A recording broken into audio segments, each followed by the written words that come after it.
Alright. For today's intro, let's get a little weird. Let's get a little three-erd. Oh man, this thing's gonna sound bad.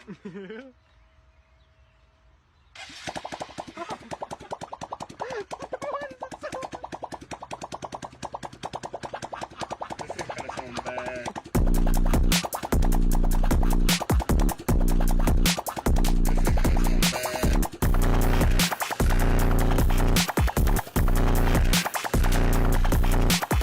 Man, I'm exhausted.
Man, I'm exhausted.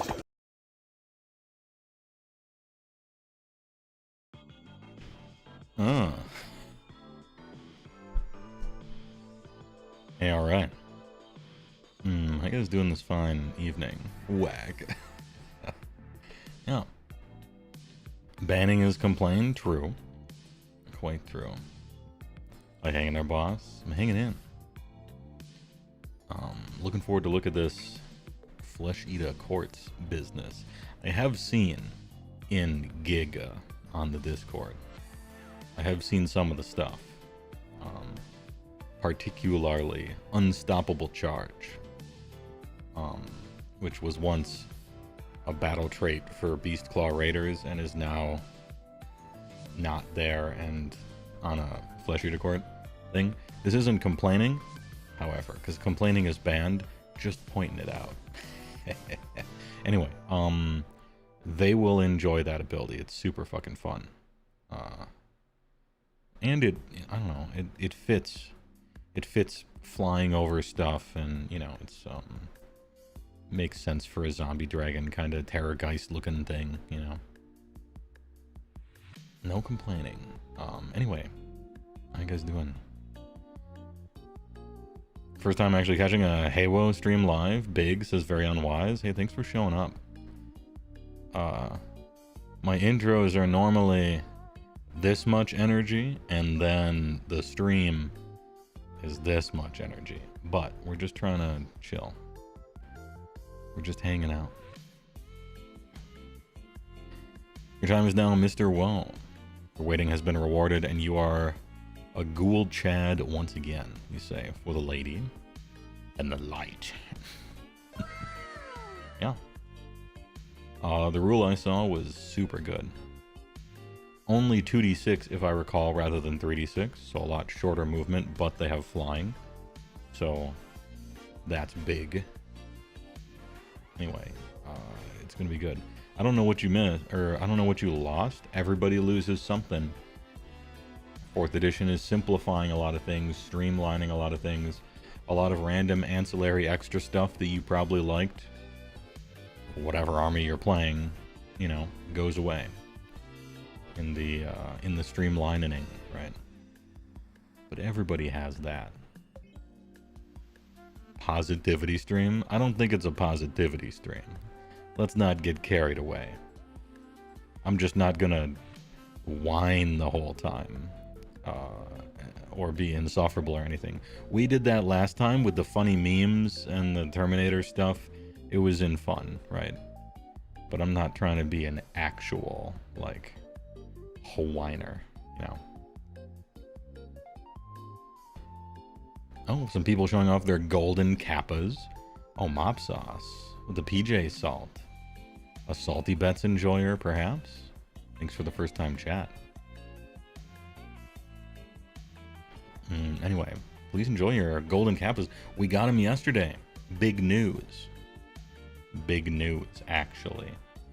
I haven't been able to figure it out. I think it's once per day. It might be more.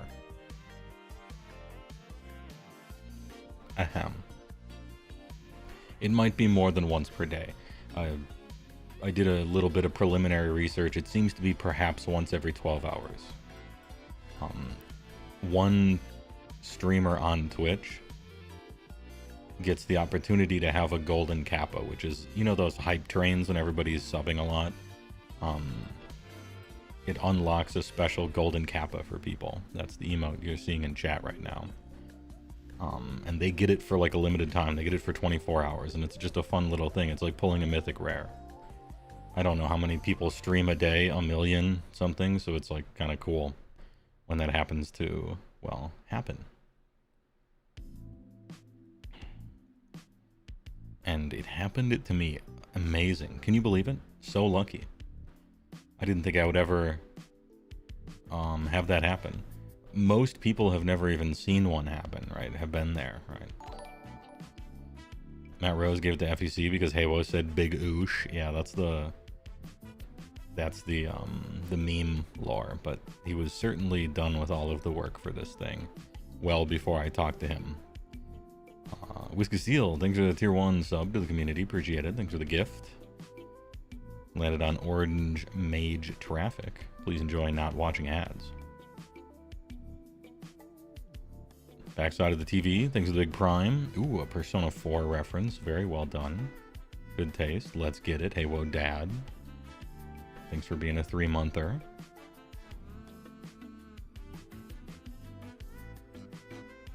Did Matt even work on Ogres? Probably not. I don't know. He's in charge of the, like, rules team, I guess. He's the, what do they call it? Lead game designer of Age of Sigmar. Whether or not he personally had a hand in such and such battle tome, I don't know. Probably from a managerial standpoint. I'm not sure how they run their business. Yeah, Twitch is in its Shards of Alara phase, yeah.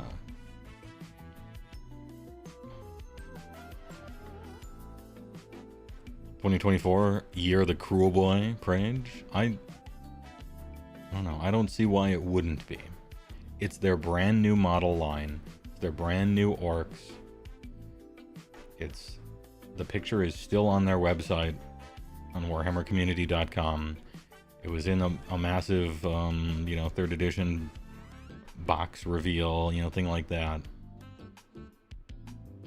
I don't see what would be stopping them from making Cruel Boys a little more fun to play. Also, like their main thing just kind of became keyworded, so maybe, I don't know. There's some hopium there. Blightning enjoyers? Dude, Blightning was sick. It's a lava spike. Lava Spike makes you discard 2 cards. Not at random or anything, but Lightning's still kind of nice.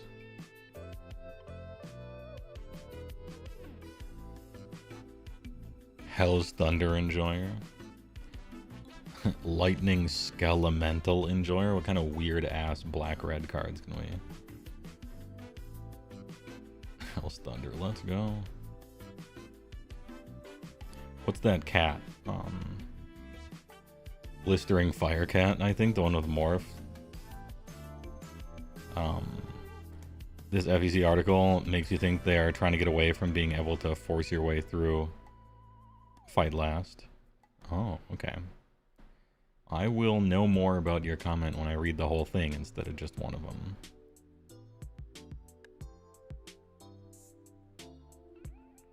You don't actually know that he was done by then? I mean, I guess it would shock me greatly that they would be still working on stuff that close to a release as a company that big with so many moving parts. I suppose I've been shocked before, but I just don't think it works that way. Iron Jaws are a million times cooler than the boys, to be honest. I like Iron Jaws. I don't play either army, so I'm a sideliner. I like both. The thing I don't like about Cruel Boys, their proportions are a little too cartoony for me. Like, their legs are too small and their torsos are too long. And the Hobgrots look gross. Everything else is super cool, though. And that's just like a little aesthetic thing, I guess.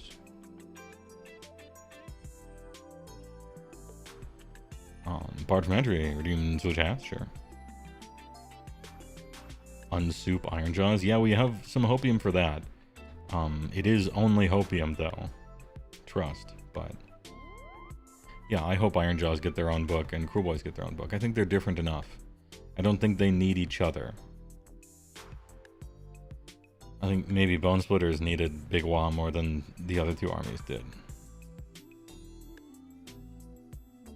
The Iron Horde must be free. HeyWoah, what colors should I play in Magic Standard? I don't know Magic Standard right now. I don't follow Magic really. I play Commander now and again. I look at new sets that come out to find one upgrade to some Commander card I play, but I don't know what's in Standard and I don't know the format. My general advice is not to play Standard because it's very expensive and it changes all the time. But do what makes you happy. If nobody knows what's good yet, Red's usually good. But that's not even necessarily true in Standard. It's more true for bigger formats, I guess. But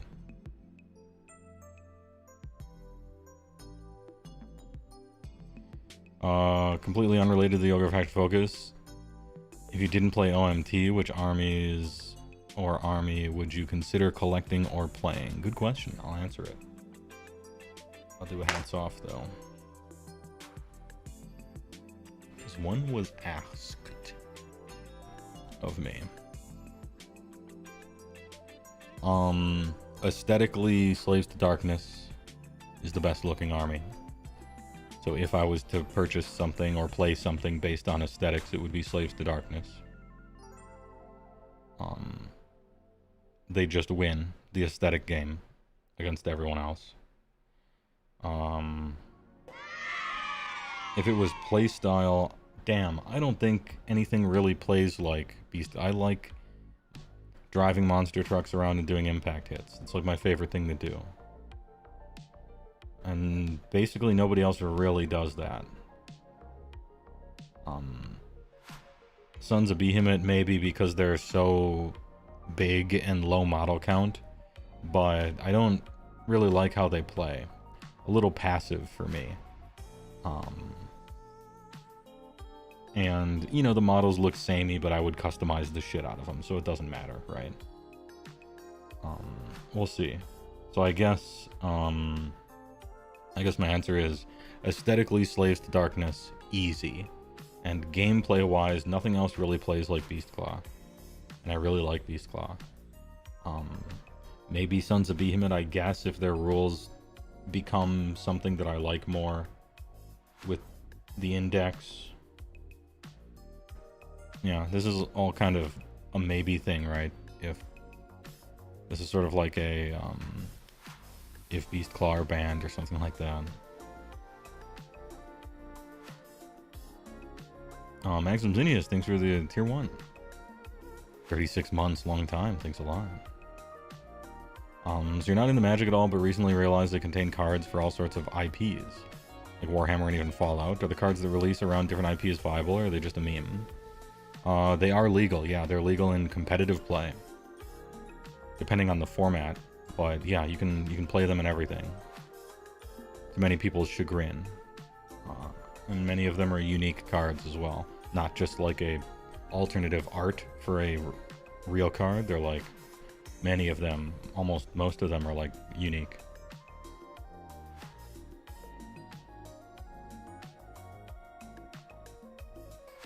And that's something that you like if you like Lord of the Rings, and that's something you detest and hate and are disgusted by if, like, you don't like The Walking Dead or fucking Assassin's Creed or Fortnite or some shit.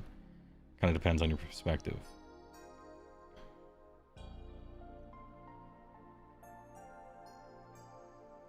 Do you agree with Rob, the ex-Warhammer guy, that Ogres are on a do not buy list right now due to imminent rework? I don't know. Twitch Prime. I think that's putting the cart before the horse. It's entirely possible that Tzeentch is the next big refresh. Could very well be. Just because Ogres, like, need it the most, or have the oldest stuff, or have the most Finecast, doesn't necessarily mean they'll get the next thing next. Who knows? It's hard to predict that kind of thing. And they don't let us know. Which, as you are now illustrating, does hurt sales a little bit.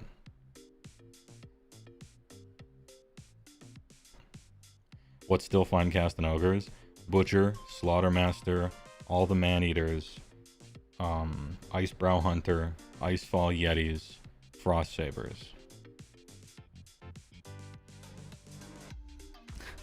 No small amount. It's a lot of Finecast. Miller Time 24, thanks for Big Prime. Appreciate it for 5 months on the Twitch side. TYVM for showing up. New Art Boys are incredible. Yeah, all the Ironjaw stuff looks awesome. Big fan. I'm not really big on the pig theming iconography kind of stuff.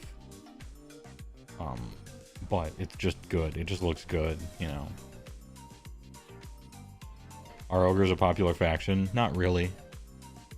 In the Midwest, they sure are. They have highly decent, like, tournament statistics, but tournament statistics are such a small part of the overall pile that it's kind of hard to make any sort of judgments like that.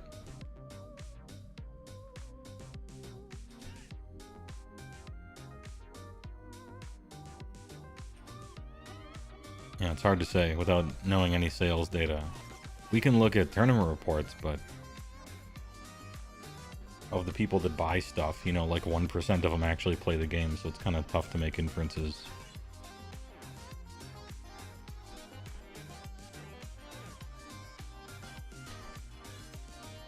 What is the best looking Flesh Eater Court model, and why is it Gore Warden? I like Big Oosh. I think he's the best looking model. Not necessarily pose or silhouette wise, but I like that he's just Godric the Grafted. I like that. And I'm blinded by the cool style, and so I can overlook the hunched ball of cabbage that he is silhouette wise.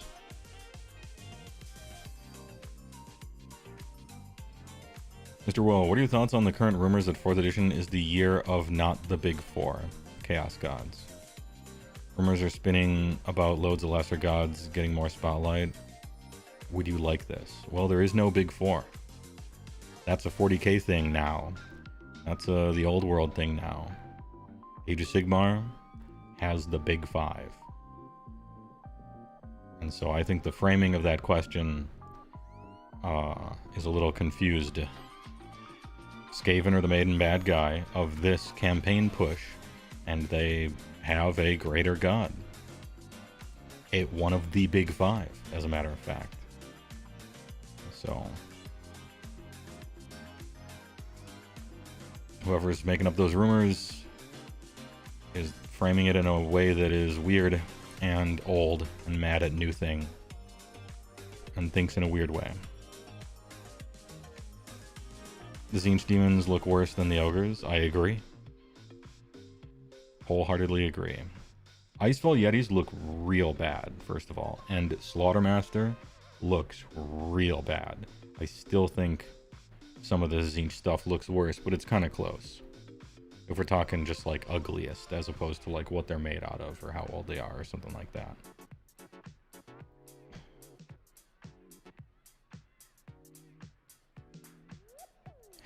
If Slays Darkness doesn't get benefits from the Great Horned Rat, then what was the point? Don't know.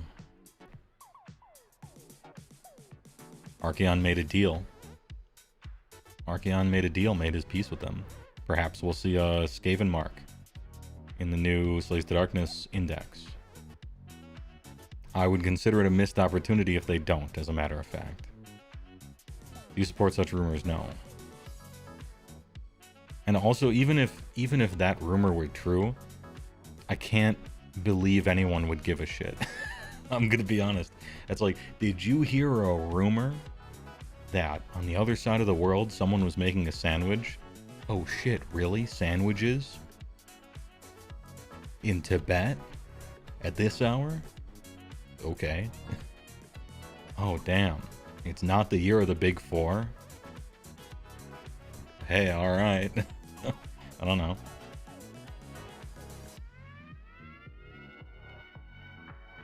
Kind of hard for you to take Rob's opinion seriously on some things when he says stuff like Megas should have one attack that hits on 4s or whatever. Which Rob is this? Person said Rob the ex-wargamer. Oh, did they mean honest wargamer? Is that like a funny name for that guy?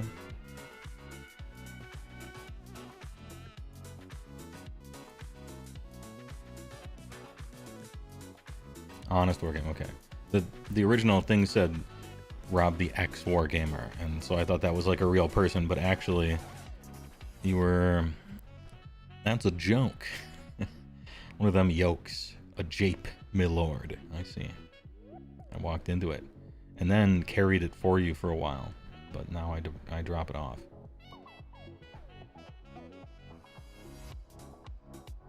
Would you rather a Fleshy to Court style update with old plastics and brand new units? Or a Seraphon update with not much new stuff, but old stuff resculpted? Old stuff resculpted for sure. 100%. Old stuff resculpted for sure. Kind of like... no, I can't call it Cities of Sigmar because they got too much brand new stuff, you know?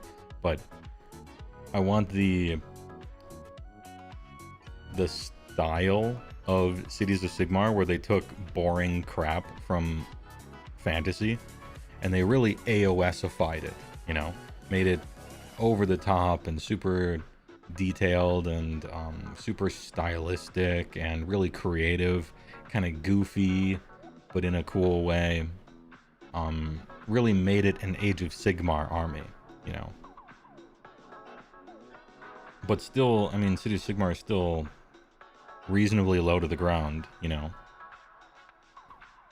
Low to the ground, but over the top, I guess, is how I'll put that. I think Gutbuster needs that a little more than Beastclaw even. Because with Beastclaw, you got the Everwinter and stuff. Which is at least kind of an interesting concept. It's something else. Gutbusters are just literally fantasy guys. You know? They are ogres, they eat. Like her, you know? I think they could do for some... like AOS-ifying, I think. But yeah, I would resculpt old stuff and make it fit the setting. I don't think it quite fits the setting. It's a little too boring, you know?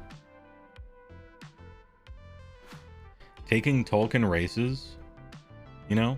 And then just taking some European countries and just doing that might have been interesting 45 years ago. But I don't know. Maybe I'm too American to care.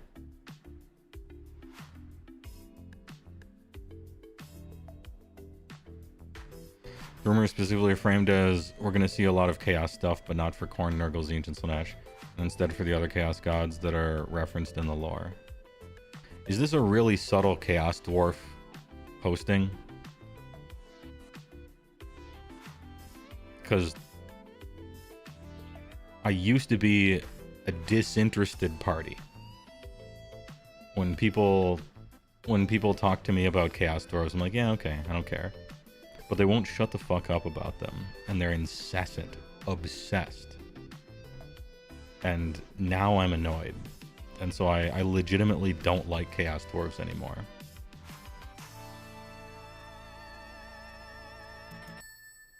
It sounds like a great army to put into the old world. But I don't know.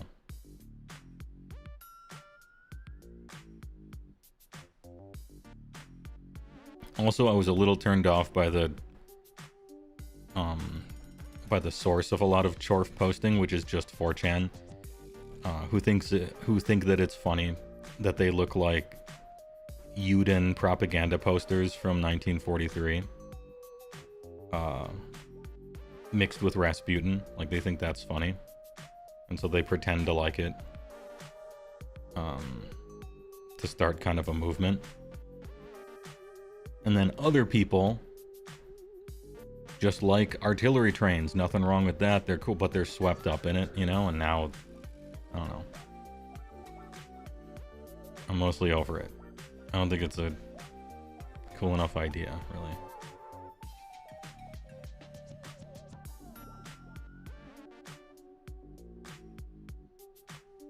You want high-tech dwarves? We got high-tech dwarves.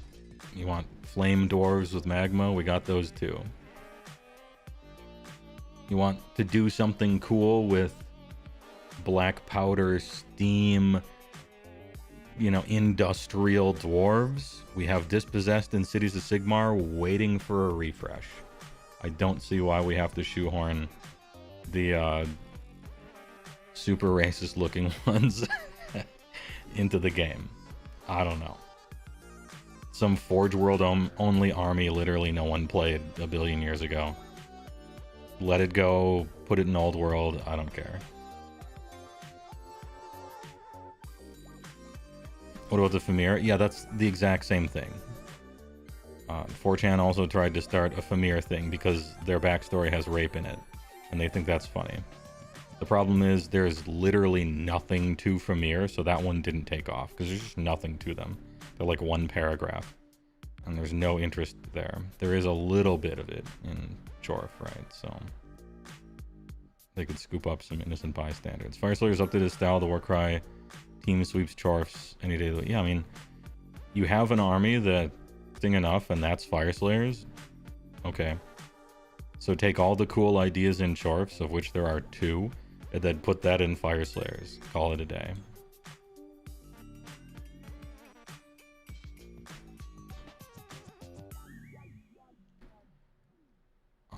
Chorf's got a bunch of stuff in Total War. Yeah, I think that's part of it.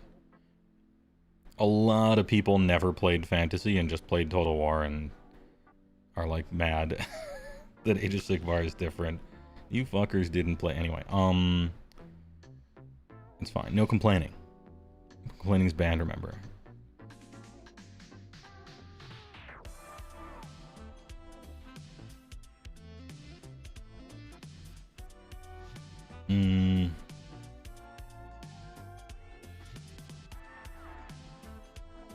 Nighthawk came out 6 years ago. You feel old suddenly? That's a long time ago.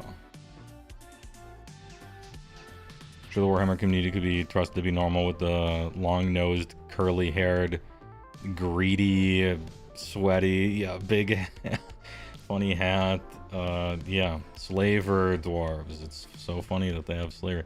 Yeah, damn. I wonder why these are popular from exactly half of the people who like them. Interesting.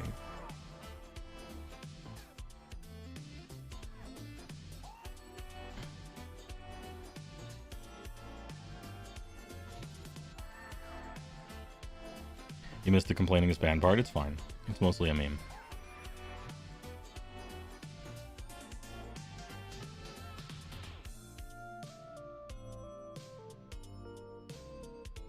Army born as someone who looked at a Karen Wraith, and what if more? Yes. Yeah. Maximilian is 100 bits. Appreciate it. What faction would make sense lore-wise, or maybe from a gameplay perspective? Lore-wise, it would be the one that everyone thought was right around the corner for the past 7 years, and that's Malekith's army. The Shadow Elves. The Final Brother. Or whatever. Or Son, I can't remember. I didn't play Old World. Anyway, it would be, yeah, it would be the Shadow Elves that people have been calling for 7 years and been wrong, but eventually they'll be right. It'd be that one.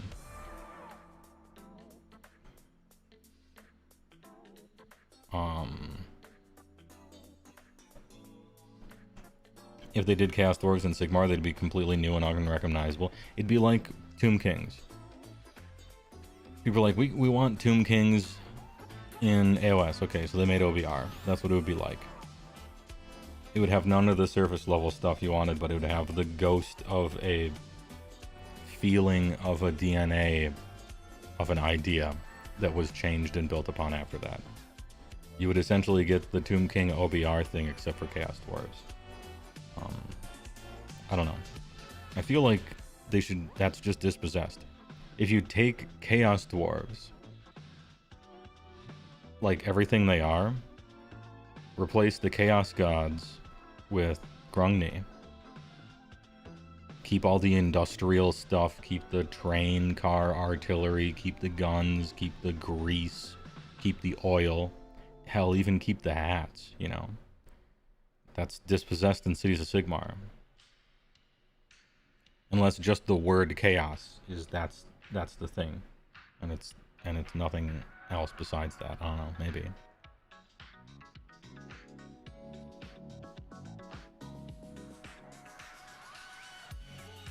Doesn't the same Chorf's argument apply to Malekith elves? How so? You can never record one of these walking down the street videos because you're too awkward when someone walks in your path. Yeah, you'd have to shuffle. I don't know, just use a steady cam. It'll be fine.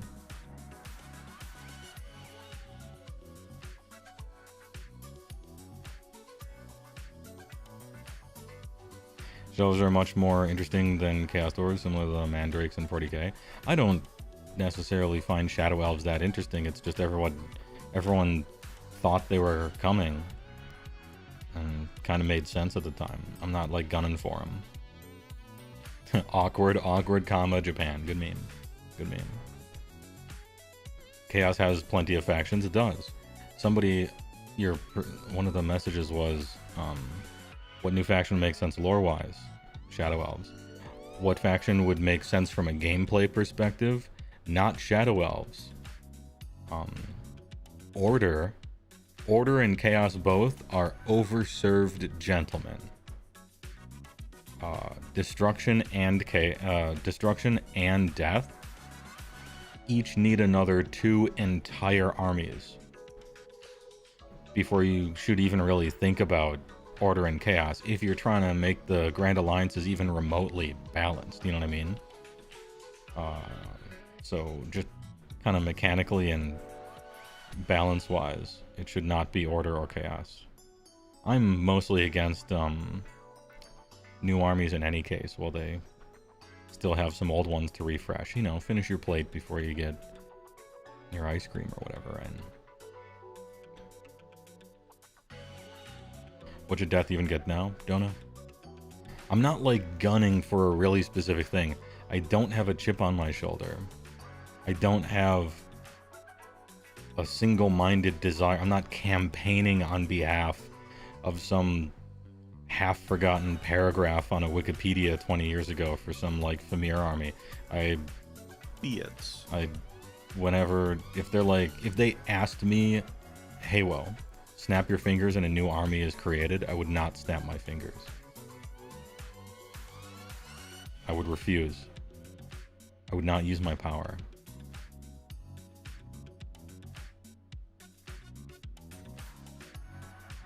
Monster Girl Elves sweep Goths any day. Oh, hold on. Okay, snapping my fingers is suddenly on the table. You know how we'd add destruction though? Like we have orcs and goblins and giants and ogres, what's left? I mean, the infinity of human creativity. It's not hard. It's just kind of pointless to think about, I think. Because it could just be anything, anything, anything, right? I'll let them figure that out. That's their job.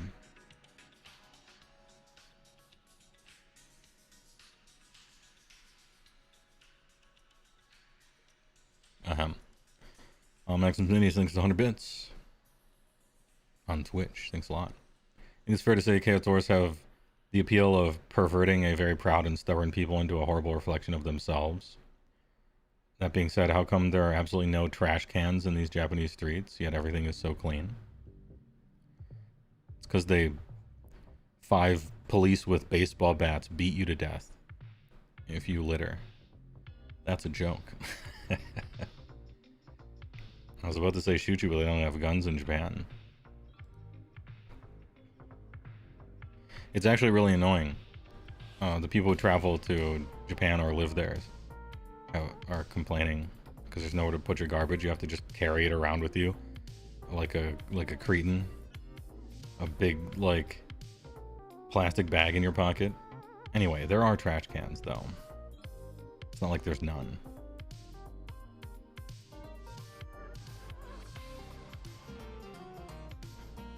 Thing Japan markup.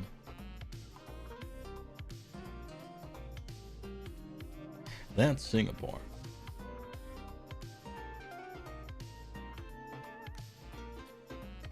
Some shamanistic cow people could be the next destruction army. Yeah, some sort of Tauren. Yeah. Agree.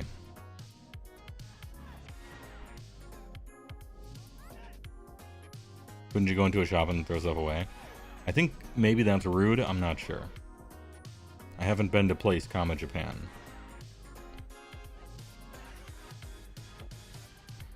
They're those bug guys they teased a few times. Silent ones, you think they were called? They could be destruction. Yeah, I heard the silent people. I don't know what the reference was, if it was just a throwaway sentence or whatever. There's a lot of throwaway sentences that they never do anything with ever. I don't know that I would thumb through the card catalog, looking at file folders and think, oh, I found the one sentence they mentioned to shoot. Chaos Dwarves next. I don't know. Seems like a waste of energy.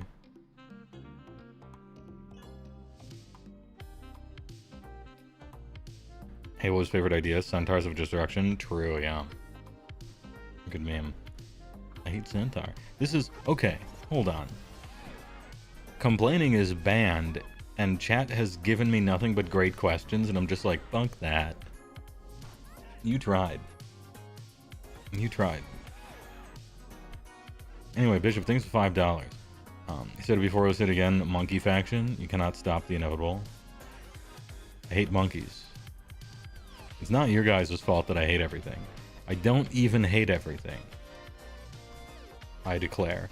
Like I'm holding up a cross to a vampire. I swear, I don't hate everything. I just hate your ideas. All 3 of them. I hate monkeys, I hate birds. Not big on super racy caricatures. Or rape. I love train car artillery though, that shit sounds cool. I'm in for that.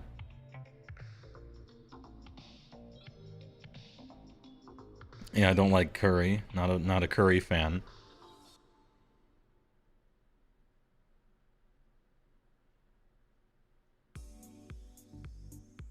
Not big on sexual assault. Not really. No. I don't care how many votes I lose. I think there ought to be less of that. Am I right? Vampire pirates, yeah or nay? Pirates are dumb.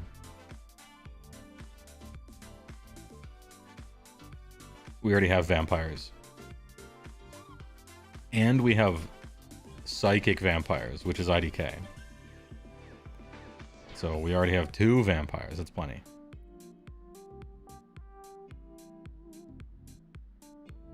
Anyway, I hope you realize, Jay Grifter, that this is kind of a HeyWoah hates everything meme. Don't take it personally. We're having fun. Courageous take. Bold. I've streamed 20 times in the last 2 months. And the Twitch staff is here for that one.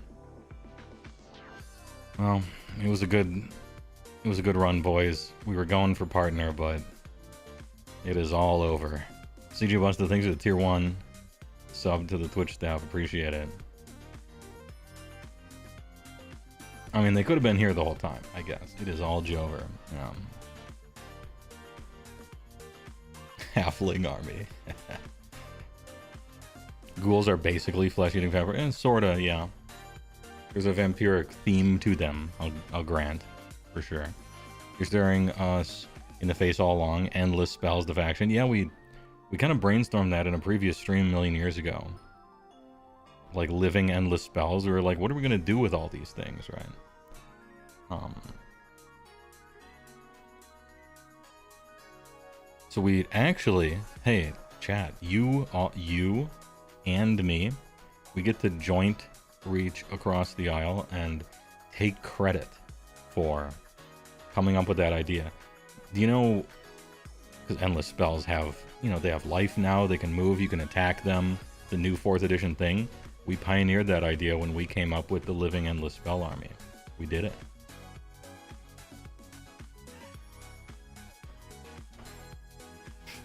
You hate that idea. Well, sorry.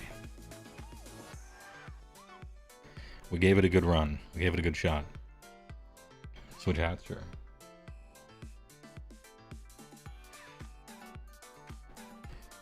Here for the AOS takes, usually. Oh, nice. Wait, are you the same one from Plibbit stream? From the amazing Plibbit? Don't feel the need to answer. I don't mean to call you out.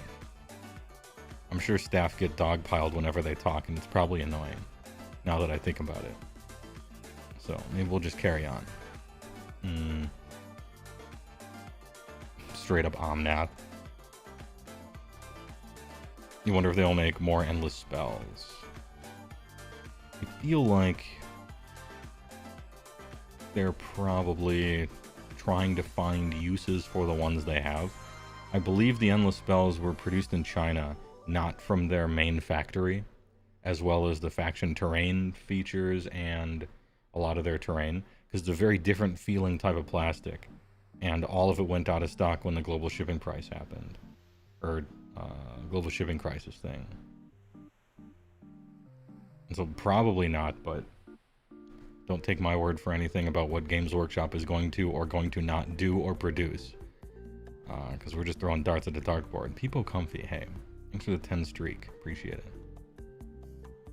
Armored werewolves, destruction answer to a Stormcast. Armored werewolves, I'm in. If they weren't armored, I would have said no, so got them. Appreciate it. Are there perhaps war games, comma Japan? I don't know too much about that. I know from the hobby side, I know Gunpla is pretty big in Japan. Kason streams that all the time, as well as some other people. I mean, who's that?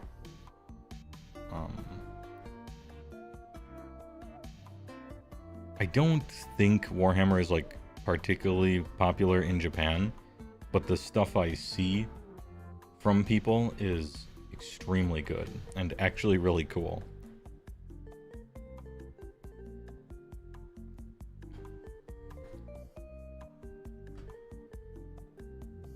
Armored werewolves are just a unit from Norska Marauders in Old World. Oh, okay. Sure. Yeah, do that. Armored Norska werewolf guys. Like, what's his name from Elden Ring? Blythe, right? Something like that. Blythe, I think, is the wolf guy. Yeah, just like an army of those guys. I mean, like wolf wizards, like wolfen dudes look kind of cool in wizard robes and hoods and stuff, right? So, yeah, sure. Samurai werewolves in reed armor with like Oni masks and stuff. That'd be kind of sick. Model building is big. Tabletop gaming, not so much. Maybe it's the space. I don't know. Power Wolf the army. Just call it Power Wolf, please. Who cares about the copyright? 2 Space Wolves? Ooh, you almost ruined it for me. I don't like Space Wolves. I can't tell you why. I look at Space Wolves and... I don't know. I don't necessarily like them that much. There's one guy named like Wolfir Bjorn Big or something. I can't remember what his name is. He's essentially a cube, like an actual square of solid beef and metal. And he looks pretty cool. But in general, Space Wolves, I don't know. Their names are funny too. But everybody's names are funny, so I'm not gonna kick them when they're down, right?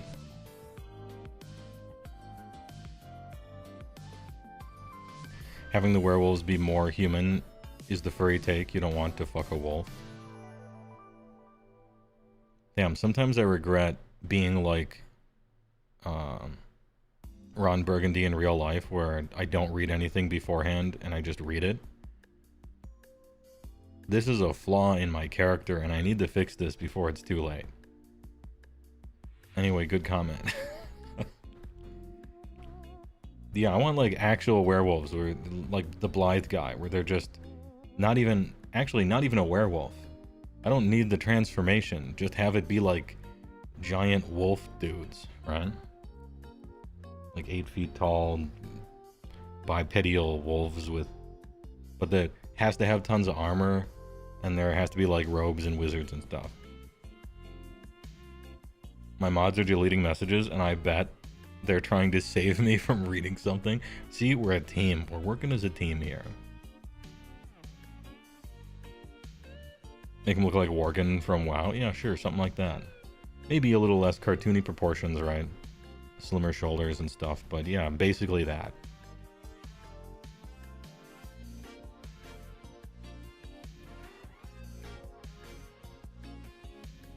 Armored Wolfen sound amazing, whether they're destruction or death. I guess they could go in either, right? Because there are werewolfian vampires, a little bit. Like, what's her name? Grandma Baba Yaga lady. What's her name? The Wolf Dynasty. And then there's also Chadukar the Based.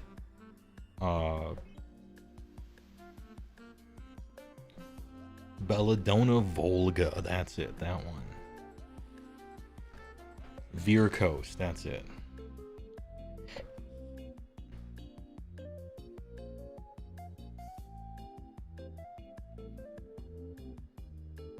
Werewolf Death Army would slap. I guess they kind of have a little bit of that. Slavic, you know, Volga draws from Slavic inspiration for sure. More than just her hat. The idea of werewolves in robes gives you inverse Red Riding Hood vibes, which would be pretty cool, yeah.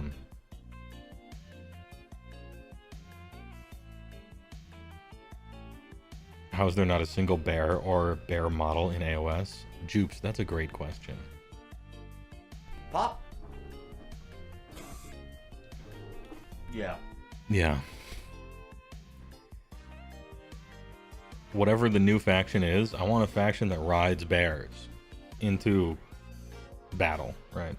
You could put it in Fire Slayers, you could put it in a current army or whatever, but bear riding as cavalry, I kind of like that. I kind of like that idea.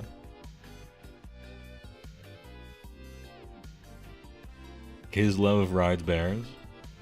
Aren't they that faction that they like, no, I don't want to be cruel to the Old Worlds players and pretend like I don't remember that.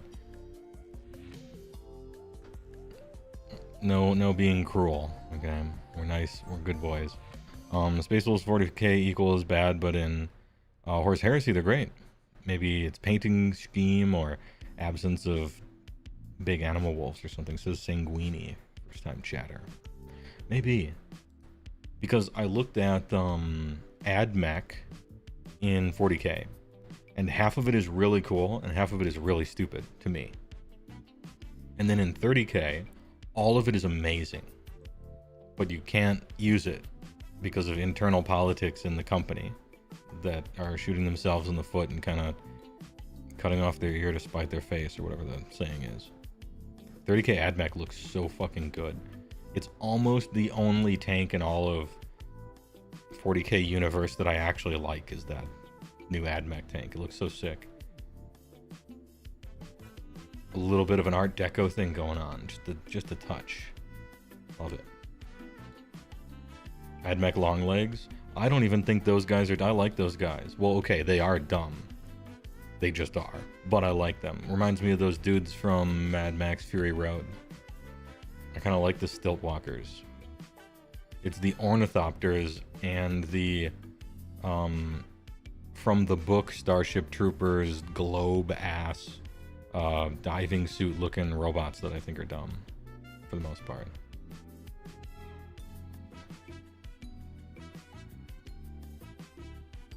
No one cared about Kislev. I don't know, I'm not in those circles, so I don't know what's popular or not.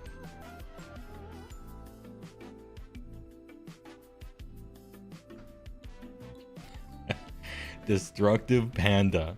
My idea for Destruction Army besides the Sun People would be a sentient tornado, because tornadoes cause tons of damage. True. Good one. Good meme.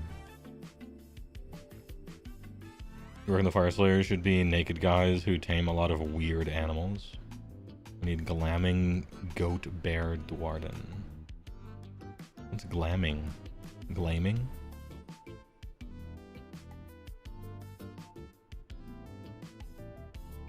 Where magma drops. Now we're thinking with portals.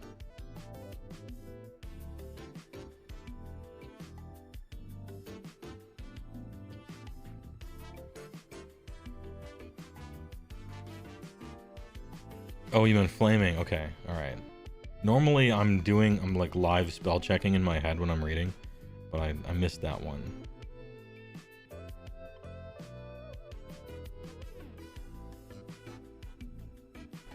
Don't traumatize the Midwest destruction players of the Tornado Army. Tornado flew right past my house not 2 weeks ago.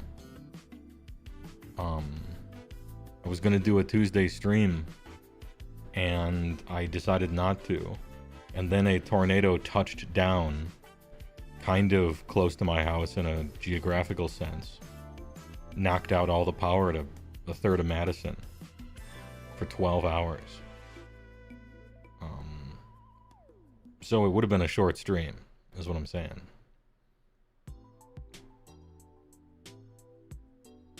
I don't feel particularly traumatized though. It's, you know, it's a funny idea for an army. I don't see the issue. Yeah, Tornado was playing Spearhead, just looking for a quick game.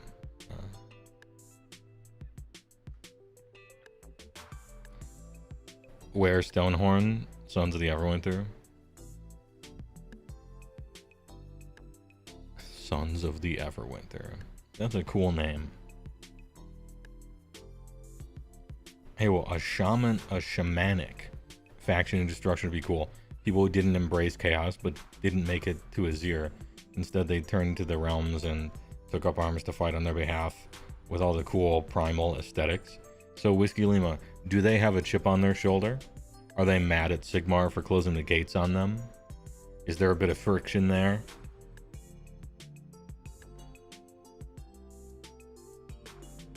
One might imagine that there could be, you know, and that might be an interesting dynamic. Some sort of like, no friend of Sigmar, but hate chaos, not racist, just don't like him, you know, that kind of thing. Did Sigmar lie? I don't think so. Games Workshop sure did.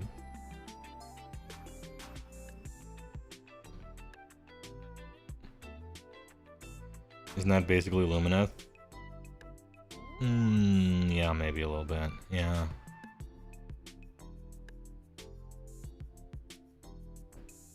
Although they are friends. There's no friction really. Well, I mean there is, I guess, but It's basically Dark Oath. Yeah, except for the chaos worshipping part. I mean, I think it's a neat dynamic where they really are just like normal people and they worship their weird, crazy gods, and that's just what you do. It's the culture they grew up in. They're sat in the middle of a 900-year chaos just owns everything, right? And so you gotta sacrifice a goat to make sure your harvest comes in. It's kind of like an old school human thing. They're not particularly evil, it's just those are the only gods they knew. Because those are the only gods there were for that many generations. I think that's kind of neat.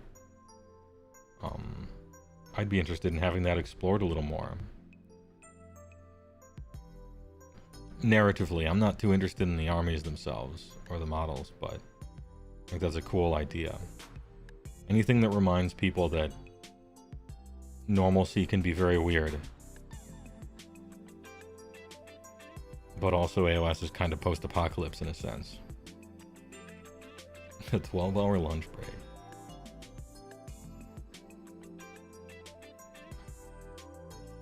Mortal followers of Nagash would make a cool death army too. Yeah, that's a space that could be explored. We already kind of have that, right? Technically, ghouls aren't undead. They're pretty close to it, or maybe they're halfway, but they're not undead. I'm not saying it from the perspective of, so let's not do it. I'm saying, let's have that be part of their thing, you know. And to their credit, the gods have tangible proof of their existence, yeah. Which changes a lot of things, you know.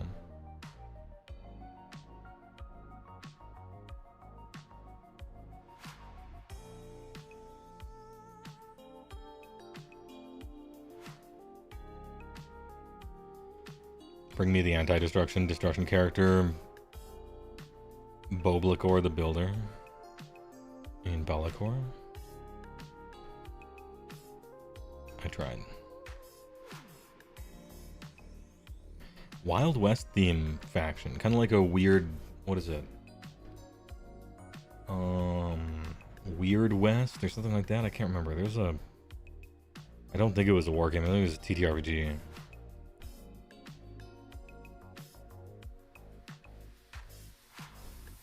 Outlaws at Sigmar Junction. There it is. They are noble knights with platinum blonde flowing locks. Shiny silver armor you could use as a mirror. Riding atop glorious white-maned Pegasi. 1,000 pardons, my lord.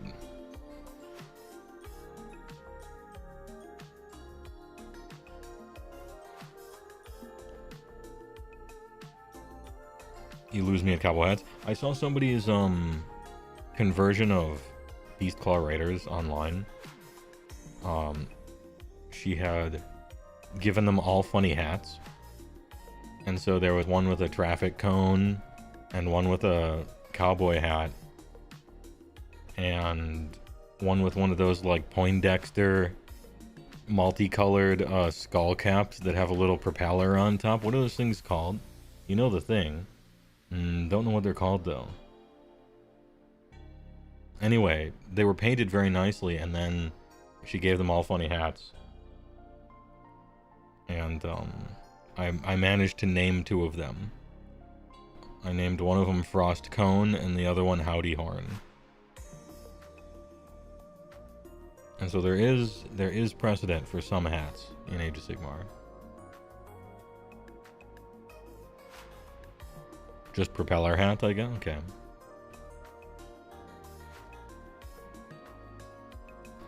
A beast glow with the Doug Demodome. Yeah, it would. I mean, I could see a tyrant wearing something like that. Nano Machine Army, son. Bird Faction Crow Knights. That would look cool. Pigeon Wizards, no. Peacock Knights, yes. Seagull Chaff, no. Alright, I'm about 50% into this. I don't like birds, obviously. But one of the main reasons I don't like birds is because they make a lot of noise. They're shrieking and screeching non-stop. They smell very bad. And I think it's sad that people make pets out of them when they can fly. The models would be silent, so. And I think like crow or like raven people that have like a poncho or something, or like robes and a hood and stuff, I think that looks cool. It could look cool. You're just describing 4chan users? I don't know, there's different generations of 4chan users. I don't really go on there anymore.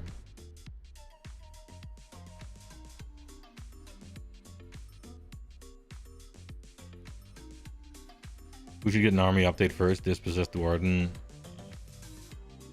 or both of the Ogre factions? Well, that's a tough one because the dwarves really deserve it. They almost don't exist. I think quite possibly maybe no one has an entire dwarf army that they regularly like play with in the world. I mean, there have to be like sub 20, right? Still playing now.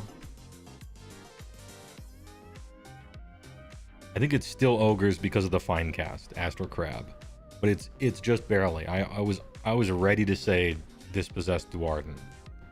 I was ready to say it, but the fact that Ogre Mawtribes has Finecast and Games Workshop is so close to reducing carbon emissions, and by carbon emissions I mean Finecast. It's almost an all-plastic company, or game, I guess. And I just think it's embarrassing to still have Finecast in the year of our Lord, whatever the year it is, you know? And so I still think Ogres edge out Dispossessed. But it's only because of that. It's only because I think they just shouldn't sell Finecast anymore as a brand. So, on a technicality. You know, I was thinking exactly of a Kenku from D&D, Crow Roost. Good catch. Kenku are cool. They're fucking sweet. And they don't shriek. Big plus.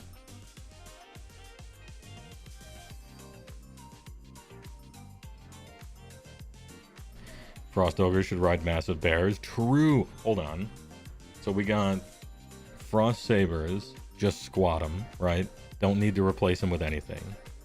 We got Mournfang, which are essentially like a woolly rhinoceros, I guess, is the closest thing. Maybe a warthog.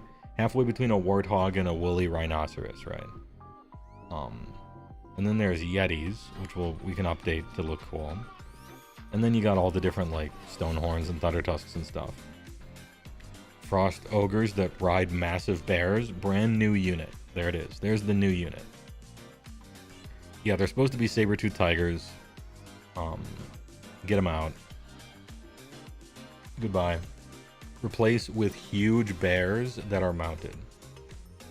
There we go.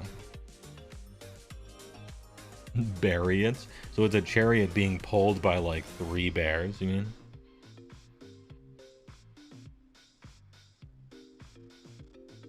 Saber-tooth bears. I'm in.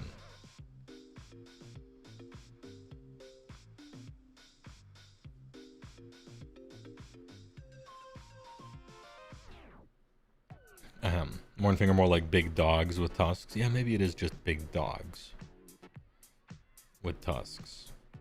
They got a weird shoulder back thing going on to them, right?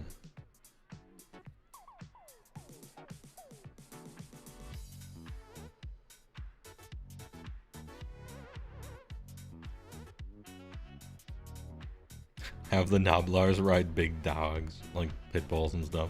All cab. Woolly moose mount for Frost Ogres. I think the moose would just look too silly. People don't realize in real life, like, a moose is fucking huge. They're like 6 feet tall at the shoulder. Some of them. They run really fast. Like, a moose will kill you. But I don't think people generally know that. They just kind of look goofy when you use them as a mount, probably. I'm not sure.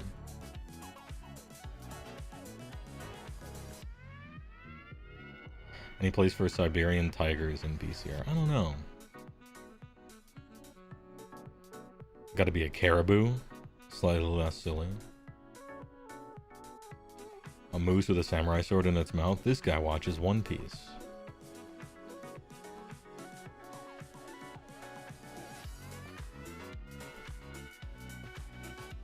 Place Japan. The army has more than enough cav. Oh, I realize that. My recommendation is not for game mechanics. It's purely for, like, wouldn't it be cool if, right? Which is why whenever people are like, hey, what model would, or what new unit would you add to Beast Claw? I'm always like, Frost King because they talk about it in the lore. Does the army need an even more expensive, like, centerpiece monster? No.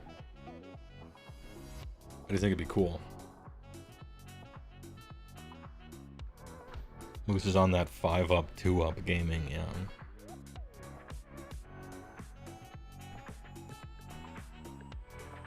Cat Girl Army. I don't think they could do that. I don't think Games Workshop has the balls to make a Cat Girl Army. And I don't know if they have the faces to make a Cat Girl Army with faces that don't look fucking weird and bad. Maybe it's just how they paint them, I'm not sure. But Games Workshop has struggled historically with making female faces on models. And I kind of cringe trying to think of how they would handle a Cat Girl Army. They already have a Cat Girl Army. It's Daughters of Cain. They're just not cats. Elves are basically cat girls, right? Even got the pointy ears. Never mind. They already have one of those.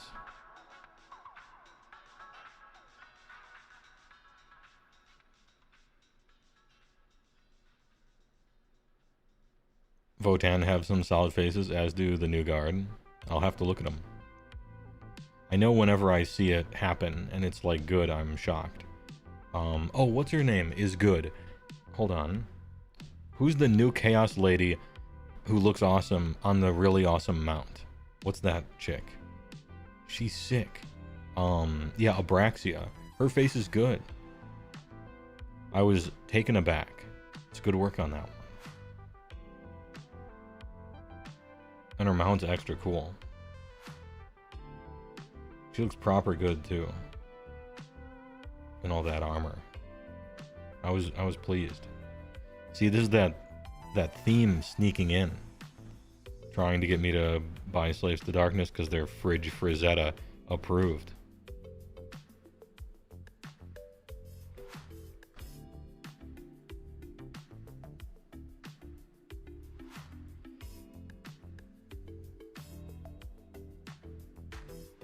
Taken Abaxia.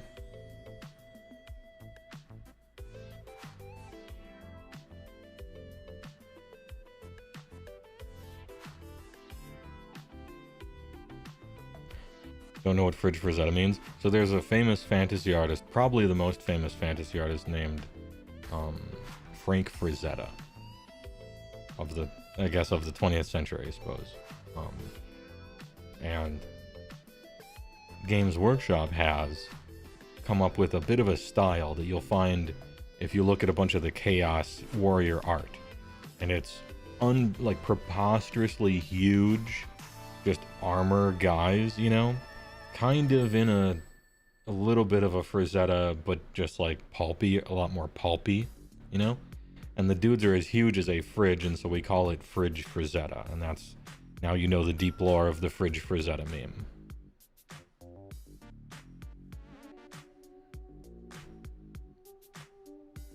No cat girls in Chaos, they already have rats, true.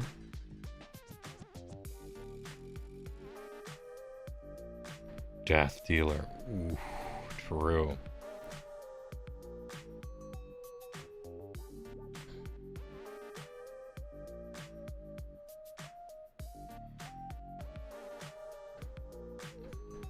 It is not safe for work most of the time.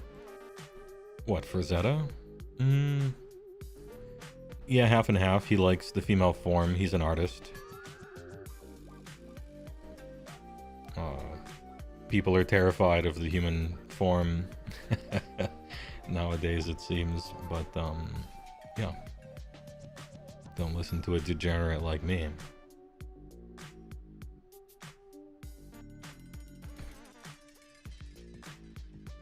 Can't wait for the new KO mecha. I liked the idea that we talked about last time, where KO and IDK combine their resources and they make the gun whale. I like that one.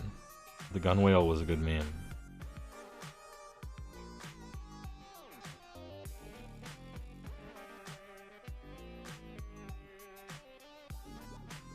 The gun whale. It sounds like a Rift's dimensional being, right?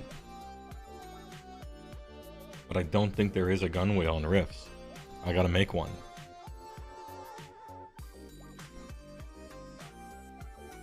Anyway, I'm getting a drink, and I'm switching hats because somebody had to switch hats.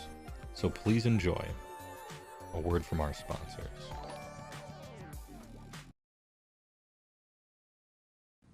Hello there. I'm Mr. Cream. AC Penny. When it fits, you feel it. Once you pop, the cream don't stop.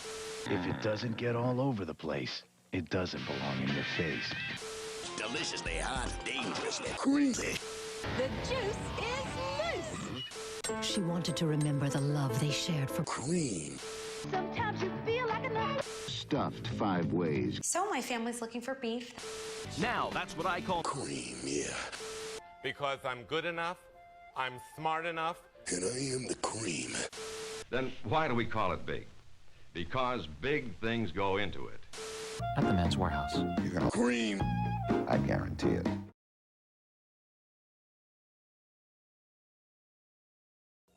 Introducing the best news for ice cream lovers since ice cream began. New simple pleasures. It's everything you love about ice cream, but no point. New Simple Pleasures is unbelievably rich, incredibly creamy, and absolutely top. Oh yeah. Because New Simple Pleasures is made with all natural Pure athlete, yeah. instead of Point. new delicious all natural simple pleasures. There's never been an ice cream like it. Pure athlete, yeah. We're back. Let's not. Alright, place combat Japan. You're done. What are we doing? A spacewalk? Just a little bit. Goodbye, Japan. Hello, space. Somebody mentioned Spelljammer before. I rather liked that. I never ended up playing in it. I was more of a Planescape kind of guy. Dark Sun, Ravenloft, Forgotten Realms, a little bit of Dragonlance.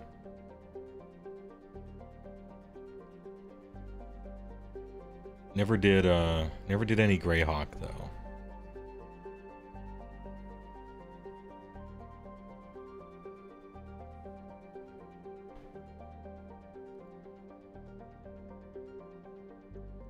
Gotta have some weird talk. Oh, weird walk to prep for FEC.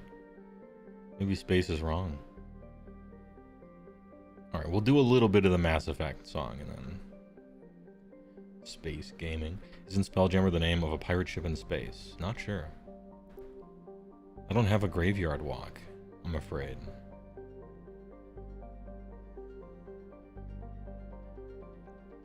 It's a D&D thing. Yeah, it's a D&D thing. I think they had cards too. Data gather for dumb 40k tier list. Oh, that's right. Hey.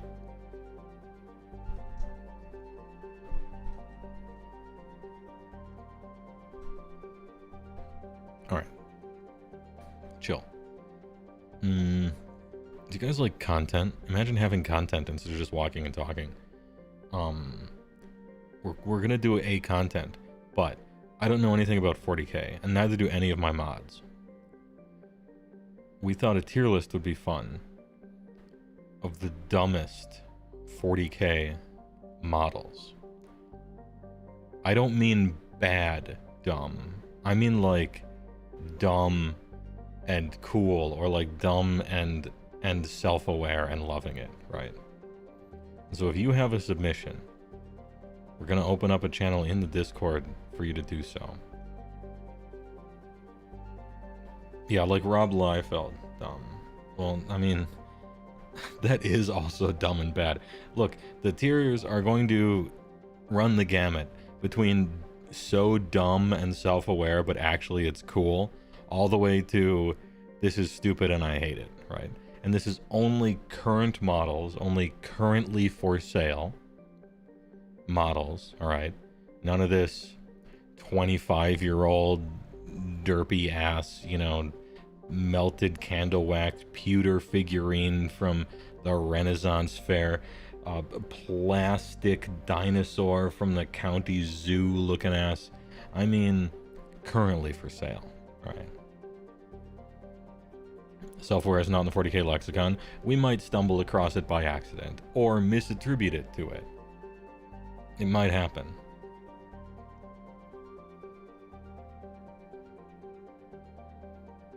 So anyway, we're doing a call to action, I guess. Not really a call to action, just submit stuff. I'll open up a channel in the Discord for you to just, essentially what you do is just post the picture and the name of the thing so we can find it. But I want it to be like a React thing. So, you know, I'm not going to look at them until the stream because it'll be funny. That kind of thing. Someone ban that guy. Hey, it's Matt E. Matt E makes good content, by the way. He has a studio, production value, neon signs, paints a lot. Good taste in armies. Corn Lord of Skulls is S tier. I am aware of the Lord of Skulls. I've seen that guy. He is gloriously stupid. That is the perfect... That's the type of thing that I'm looking for this tier list. Maybe Monday, I don't know. We'll figure it out. On a day where there's no news and we have nothing to talk about, we'll do a fun thing, right? Do you have a Detroit walk? I used to have an undersea walk, but then apparently there's a bunch of people with thalassophobia, which I thought was cool, because I thought it was a lot rarer than... I thought it was rare, but I guess not.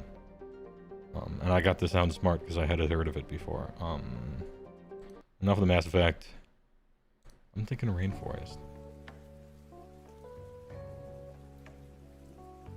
Also, the song was a touch too hype, you are right. Don't post anything. Yeah, just the picture and the name, you know. No, we got to keep it kind of tidy in there, so no discussion. If you can handle it. There'll be plenty of discussion live Monday. Hey, well, you tried to get into Magic at least 5 times, once with physical cards and 4 with the mobile app. Any advice? Don't force it. You should get into things that you like. And if you don't like something, then you just don't like it. It's fine. Even if that thing is good, or if everybody likes that thing, you know. I watched There Will Be Blood. And it was shot perfectly. And it was acted perfectly. And it had a good script. It was a great movie. Didn't like it. Didn't enjoy myself. Just didn't like it. It was obviously good. Objectively. Didn't like it. Okay. I don't know why you would need to try so hard to get into one of the most expensive hobbies ever. Think of all the money you're saving by naturally just not liking Magic. You're lucky, in a sense. You know? Don't worry about it. I really like Magic, and I have a lot of fun playing it when I feel like it. A lot of people like a lot of stuff. Can't do everything. And if you're going to choose to happen to just not like something, it might as well be the most expensive hobby possibly. You know? You already play Warhammer. Magic is more expensive by far than Warhammer. Magic is so much more expensive than Warhammer that I had been seeing memes that Warhammer players had been posting for years and years and years about how expensive Warhammer stuff is, how expensive GW prices are, and also like cringe and, in my opinion, pathetic and sad memes that are always like, ooh, I gotta hide my Warhammer purchases from my wife. I'm gonna buy some Games Workshop stuff and tell the wife I'm doing something else and hide that. My wife hates Warhammer. And it's like, I feel so embarrassed and I pity these people. Like, damn, the person I've chosen to spend the rest of my life with hates the main hobby that I enjoy. And I'm so bad with money that I need to hide my purchases from her. Isn't that hilarious? It's so fucking fun. Damn, it's so funny. You know, anyway, it's a tangent, I guess. I've always found I'm hiding my Warhammer purchases from my wife's stuff to be like low-key self-owns and kind of weird and pathetic. Anyway, the point is, I had been seeing Warhammer people complain about how expensive Warhammer is off and on for essentially the past 28 years or so. And I had been playing Magic that whole time, and I finally got into Warhammer, and I looked at what everything cost, and I'm like, oh, they're babies. They're little babies. They don't know. They don't know. You buy essentially like 3,000 points of a Warhammer army. You can play that shit for 8 years. A $35 foot hero right in the middle, released at some point. Okay. Are we talking EDH or standard legacy? We're talking the way most people, I think, play Magic historically, which is standard, keeping up with rotations, $400 standard deck, rotates out, it's worth pennies, sell it for pennies on the dollar. $400 standard deck, rotates out, it's worth nothing. You know, so on, so on, and so on. The infinite grind of Magic Arena scam, you know. Buy an entire $800 modern deck, they ban the signature card from it, and it's just worthless now, you know. Legacy cards, if you didn't get in on them early, you know, I'm not talking about vintage or anything. Yeah, 400s is a cheap standard deck these days. 2 standard decks will pay for an entire Warhammer army, and you can play it for 10 years. I don't know.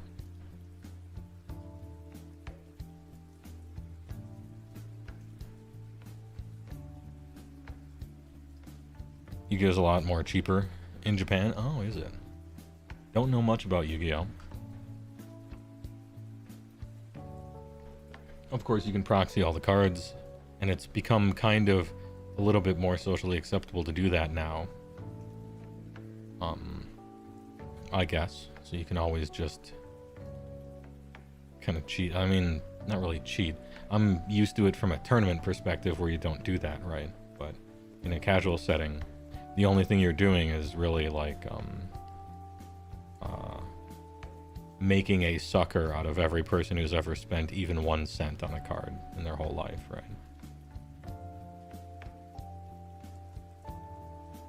Which is something you could do. How many people are running these $800 to $1,000 decks? Something like 2,000 people every single GP. And like 600 every open or whatever. There's a lot, I guess there's a lot less tournament circuits nowadays. But thousands and thousands and thousands and thousands of people. And that's just in the tournament scene. More than Warhammer players? Yeah. Like, Warhammer players aren't even a blip on the radar, I don't think. In comparison. Like more than 40k? Yeah. Way more. Yeah. Might not even show up on the graph. 40K is hugely popular in like a cultural name recognition lore kind of way. Almost nobody actually buys the stuff, and almost nobody actually plays the stuff, relatively speaking. Magic the Gathering single-handedly kept basically every local game store in all of America alive for 30 years. Everything else is a part of a balance sheet somewhere. It's huge. Still does. It's decreasing recently. Past, I don't know, 7-8 years or so. They got a little greedy, and Hasbro started squeezing them, and so they started squeezing the stores, and a lot of them closed. Coupled with COVID, it's yeah. Magic is a third of Hasbro's income. Yeah, it's just about the only thing that's successful in the whole umbrella corporation of Hasbro. It's Magic the Gathering and like Baldur's Gate. Everything else they own is just some shit like Monopoly crap. And the comatose corpse that is D&D.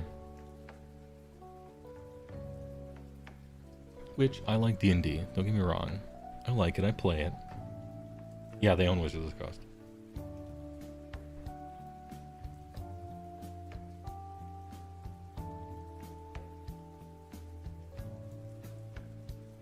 Thought Warhammer prices were crazy, and then you found out what people pay for Legos. I recently found out what Legos cost as well. I was shocked, I gotta say.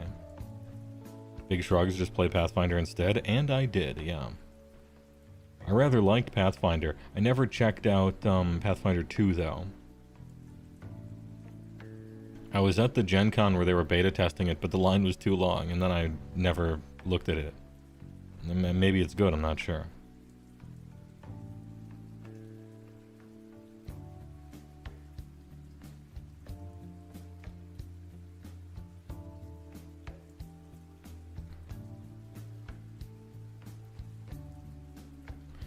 Fourth edition D&D is still the best in your humble opinion? I disagree. It's the one where the system is designed the best. But I don't want that from a TTRPG. And especially not one called Dungeons & Dragons.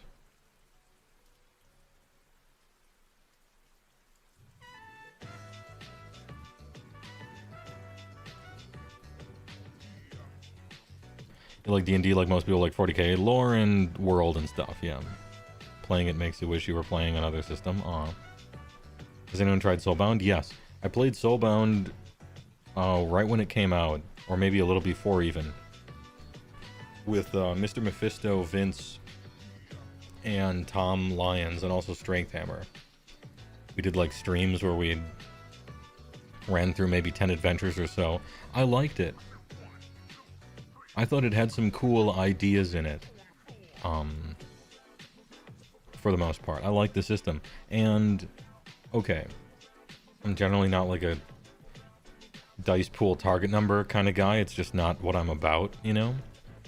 But I can easily set that aside and just talk about the quality of it, despite my preferences, obviously, right? Yeah, and I liked all the world building they added to Age of Sigmar. Just about the best thing about Soulbound, and this isn't a knock against it, about the best thing about Soulbound is they fleshed out the world of AOS and gave it maps and stuff, gave it boots on the ground and a kind of a human perspective, and typed stuff and came up with lore and cities and things. A lot of Anvilgard stuff. I really liked that. And I liked their combat zone idea. I thought that was kind of clever. They had some clever mechanics in there. I like the people who made that. As a bit of trivia, the same number of people, rules writers, made Soulbound as the number of rules writers Games Workshop has for Age of Sigmar and 40K.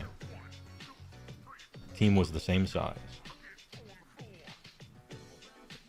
Could it be that the Soulbound team is unbelievably huge, or the GW team is unbelievably small? You decide. They use Soulbound art of Hiosh as an official art for Settlers Gains, yeah. Did you play an ogre? But of course. Fyodor, or no, what was it? Fjormar Bigwinter. The Icebrow Hunter. That shit was fun. It was a good game. It was a fun game.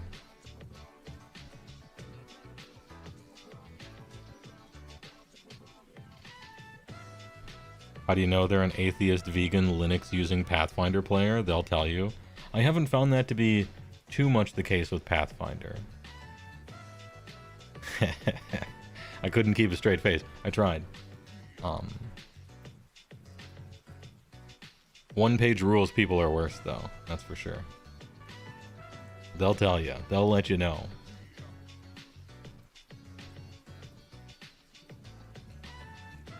Excuse me, Mr. Big was my father. Call me Mr. Winter. Yeah. I get it. Little Game of Thrones in there. Nice one. You don't believe one-page rules people really exist? You never met one? Make one video about Age of Sigmar and put it on YouTube. And you'll get a million. You should try one-page rules.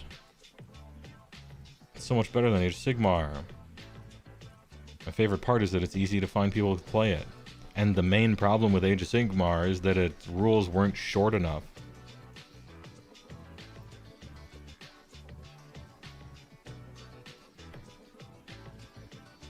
Pathfinder is the opposite from D&D for you. You like the system, but you're not a fan of the world. Well, that, to me, that's fine. But I'm not using Linux. Yeah. Hey, many servers run on Linux. It makes the world go round. Anyway, if the system is good but the world sucks, that's easy, because you probably just make up all your games anyway, right?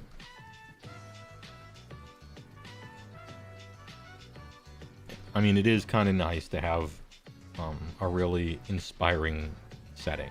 I don't know, that'll get the juices flowing, I guess.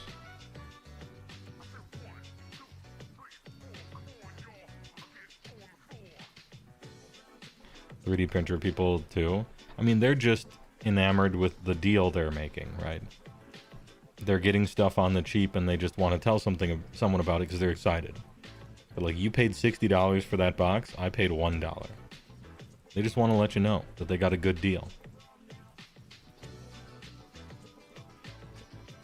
You know, when I get a good deal, I want to tell someone. Right? Dude, I went to a diner the other day. The last time I left my house, about 4 days ago, went to a diner. They just kept filling up you buy one coffee, they just keep filling it up. Stayed there for 17 hours. They had to call the police. Shit was cash. Positive EV. The value.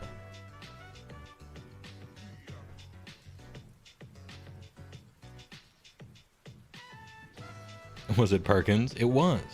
How did you know? Did you watch the local news? I wasn't bothering anyone. I just wanted some coffee. For free, infinite coffee glitch. They're just giving it away.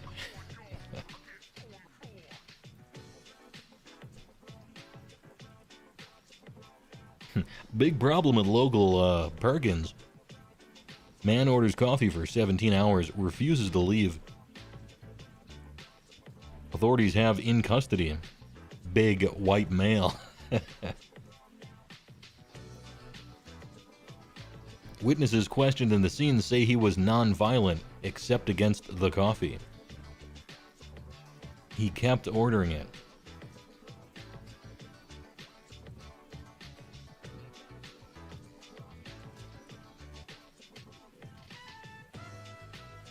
You can just keep drinking it? Yeah, they don't want you to know this. One simple trick. Local Perkins waitress hates it. Big trouble in Little Perkins, yeah. Going on Perkins coffee, the banana muffin. It's called a banana nut mammoth muffin. Banana nut mammoth muffin. Dude, they needed 2 people to carry that out of the kitchen. It was some like yabba dabba doo shit. Drop it on the table. The whole thing leans sideways. Funniest name. It had a funny name, had to order it. I order things based on color and how funny the name is. Because it'll probably make for a good story. It was okay. It was pretty big. Banana Nut Mammoth, yeah, my nickname in college, for sure.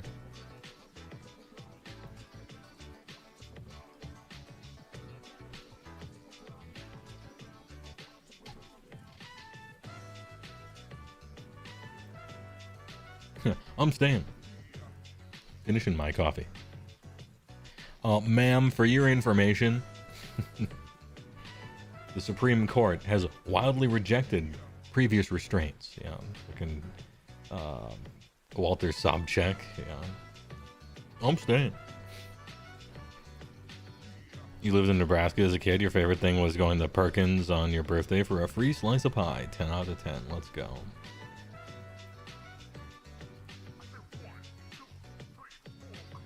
I can get you a toe. 2 o'clock this afternoon, I'll get you a toe with nail polish. Any color you want.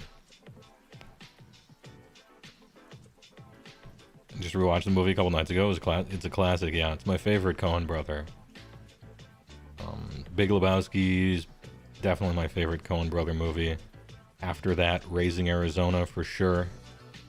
It's a live action cartoon essentially. It's great. After that, probably No Country for Old Men, because it's one of the highest, like, quality, maybe, or just from the craft of filmmaking or some such. I don't know. It was pretty good. But yeah, it's got to be probably those are the top 3. Everybody says Fargo, and sure, and it was culturally significant, and it's aged pretty well, I suppose. But yeah, Big Lebowski and Raising Arizona for me. Barton Fink, Miller's Crossing, also Gem. They rarely strike out, you know? Coen Brothers do good shit. You could list good Coen Brother movies for a long time before you finally listed Oh Brother, Where Art Thou? So, even they can miss.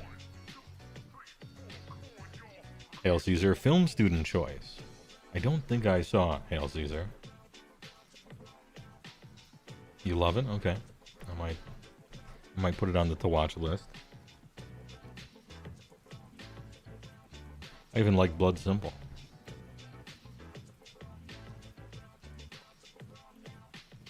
You liked Hudsucker Proxy a lot? I think I watched that DVD. Oh, you mean the Coen Brother one? I don't remember it.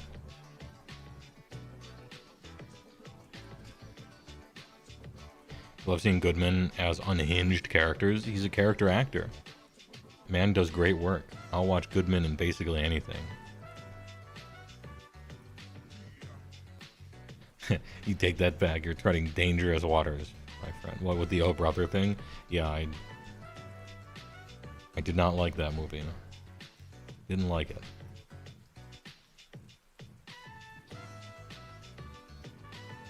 Not saying it's bad, just that I didn't like it.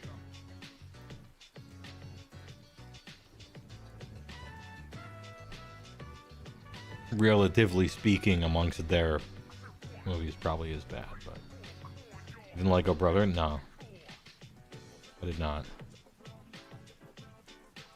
Does HeyWoah hate musicals? Probably. Hold on. What musicals have I seen? I watched Grease. Didn't like that.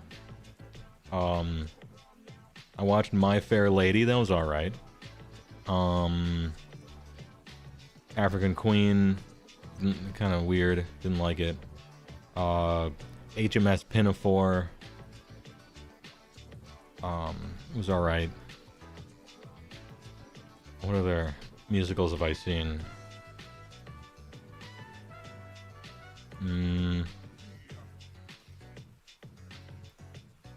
Oh yeah, Little Shop of Horrors, the one with Honey, I Shrunk the Kids guy in it. That was a good one. That was a good movie. The effects still hold up too. Yeah, I like that one. That was a good one. Didn't care for the singing though. Yeah, Les Mis, I saw that. Not the new one, not the bad one, but yeah, I saw Les Mis. What about Rocky Horror? You know, I never saw Rocky Horror. What's your take on Wes Anderson? I greatly admire and respect when someone's art is so recognizable to specifically them. They really make it their own. They create their own world and maybe even universe. They just have their entire thing. I think that's a good thing. I like the days of the auteurs. I would rather you give somebody like that a movie and have it fail than churn out another slime, right? I don't like his movies. They're too kitsch for me. It's too much. You know how you watch like a cringe compilation and depending on how much cringe you can take, you either like them or you don't? Wes Anderson movies are like too hip for me. Too hip, too kitsch. I appreciate them. I just don't... I'm not gonna watch them, like, on purpose. But I would never speak ill of the man or his films. He's doing what he wants, and he's got his own system, and he's got his style, and he's... Let him work. Not everything has to appeal to me.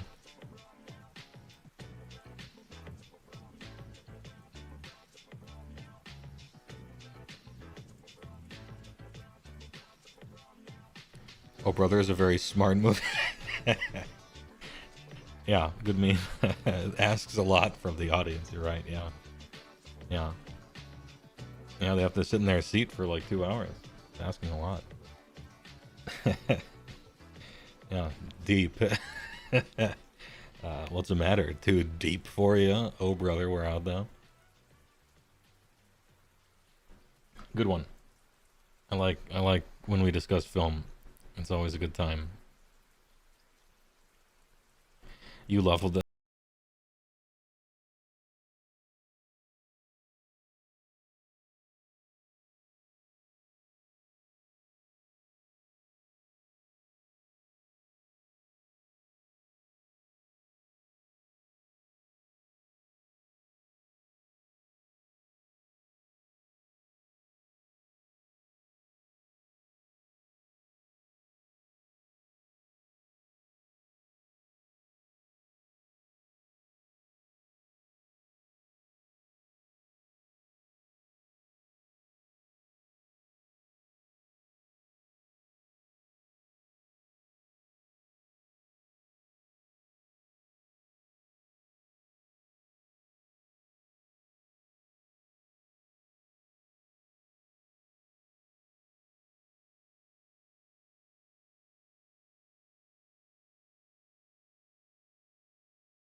people worked on it. I guess I come from the film side of things where the credits are so important.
gonna have like a cyberpunk dystopia, but with an Apple aesthetic, which is just disgusting, just gross.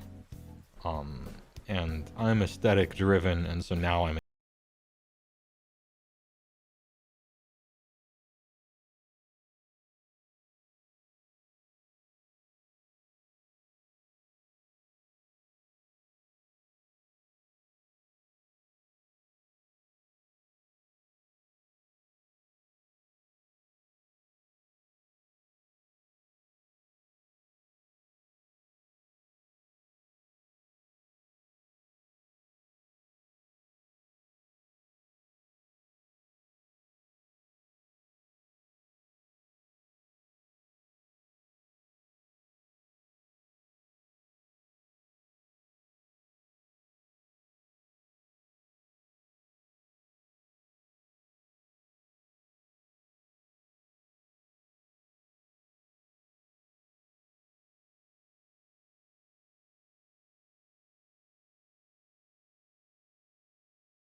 yeah, we'll do angel food ice cream, I think.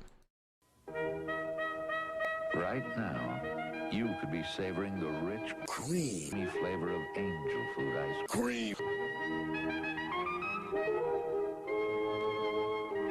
It's the extra cream in angel food that blends all of your favorite flavors so they're always smooth and creamy, never pointy. How about some rich and creamy angel food ice cream right now?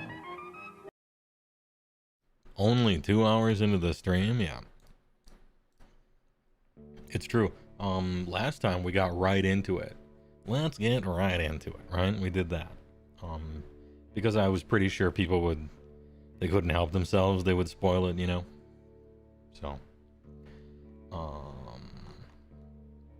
Warhammer, Age of Sigmar Faction Focus, Flesh Eater, Courts. Come. Sit a while, join the feast, and listen to tales of gallant knights fighting to uphold noble virtues and spread the beneficence of the Summer King.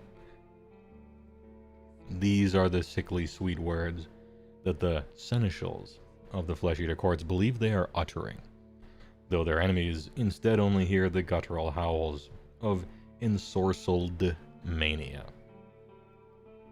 For these are not the chivalrous knights they believe themselves to be, so much as sallow-skinned cannibals twisted by an ancient curse.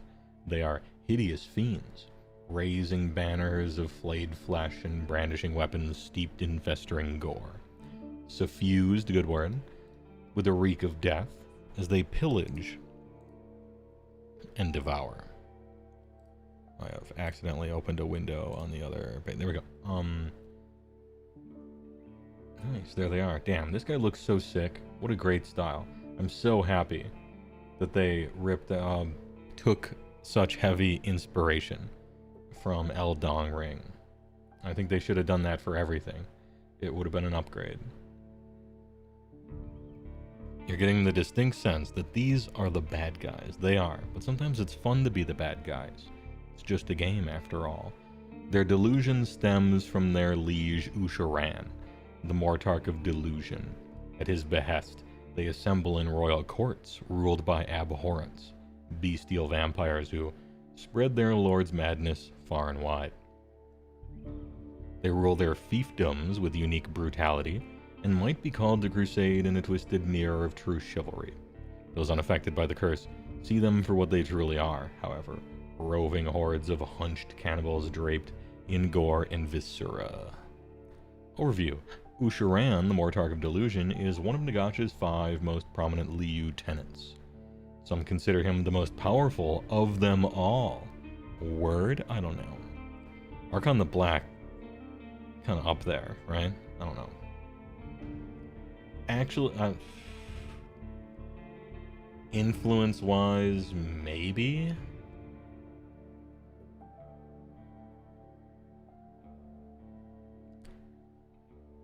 Mortarch-wise, there are 6. Well, they said most prominent lieutenants. Oof.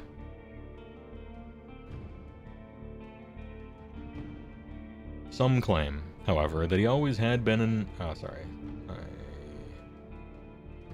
Once the most noble of the Mortarchs, he fell victim to his own terrible curse. Some claim, however, that he always had been an abomination, his noble countenance simply a projection of his terrible delusion.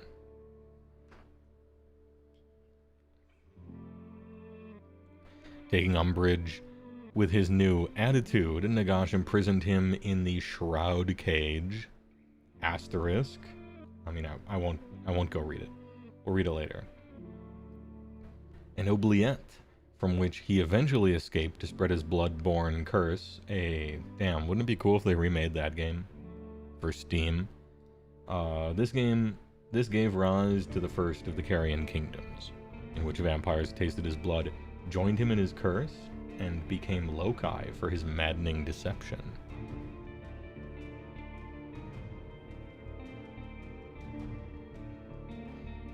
Establishing their own courts and filling them with retainers like judges, clergy, and executioners. Ayo hunters? In a dream?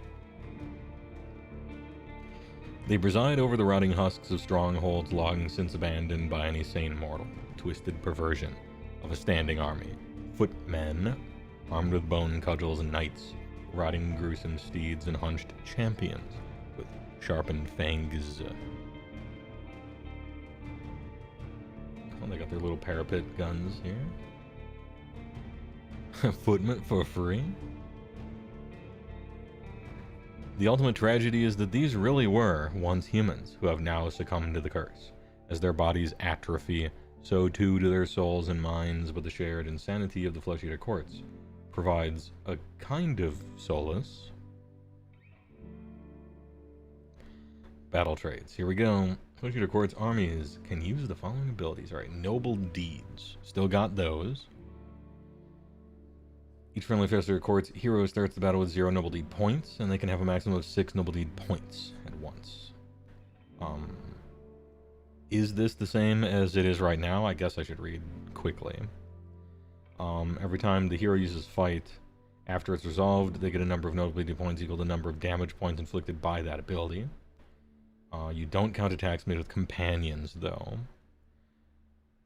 Each priest hero that uses a prayer and is answered gives 1. Okay, they get 1. And every time a wizard casts a spell, they get 1 as well. Successfully cast after the ability is resolved. Okay, I'm assuming that means then is not unbound, probably, right? Though these were once humans who could succumb to Reddit. Yeah, it could be worse. Could be Twitter, right? Feeding Frenzy. Add 1 attacks characteristic of melee weapons, including companion weapons. Oh, big special call out. Nice. Specific companion bonus to attacks characteristic. Used by friendly flesh-eater courts while they are wholly within 12 of any friendly heroes that have 6 noble deed points. And you are within range of yourself, so there you go there.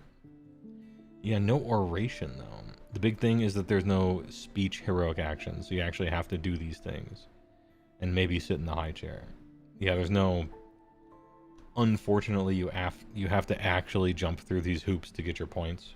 I'm not patronizing you, that does suck. Muster Guard. Declare pick 1 friendly hero.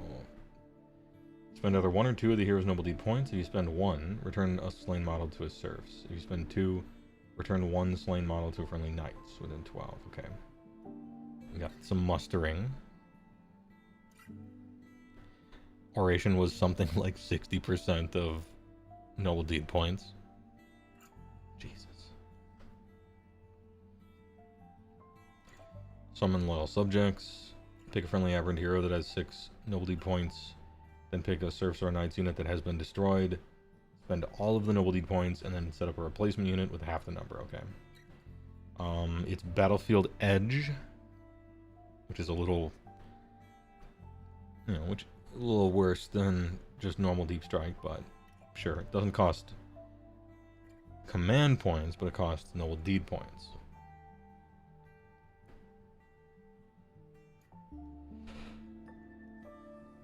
Okay. I still like the Wind Fury totems you get. Those are always fun. Once per turn, army, royal blood. Pick any number of friendly abhorrents and just heal. Oh, okay. Your hero phase, though, not the hero phase.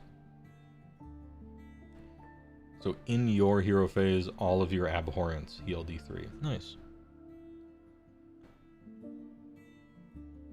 You can't muster back the returned unit anymore. Oh, okay.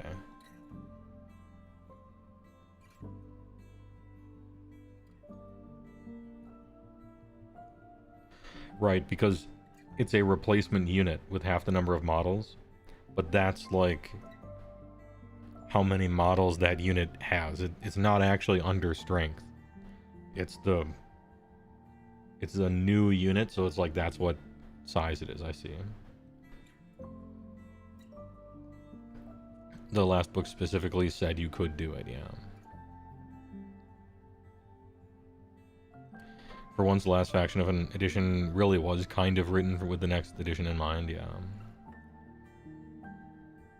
They used to count the dead half as slain, which was the silly movement. I see. Okay. You largely kept stuff. Oration is a big loss, however. Oration's a big loss. Battle formations. Gore splattered hunters. Good work. You love to see it. New unit derogatory. Ghoul Patrol. When players are alternating picking units to use a fight ability, When it is your turn to pick a unit, you can pick 2. As long as they're ghouls. Neither unit can have strike last. Resolve the second fight immediately after the first. You get Lumineth Realm Lord's ability, or maybe a little bit of smashing and bashing.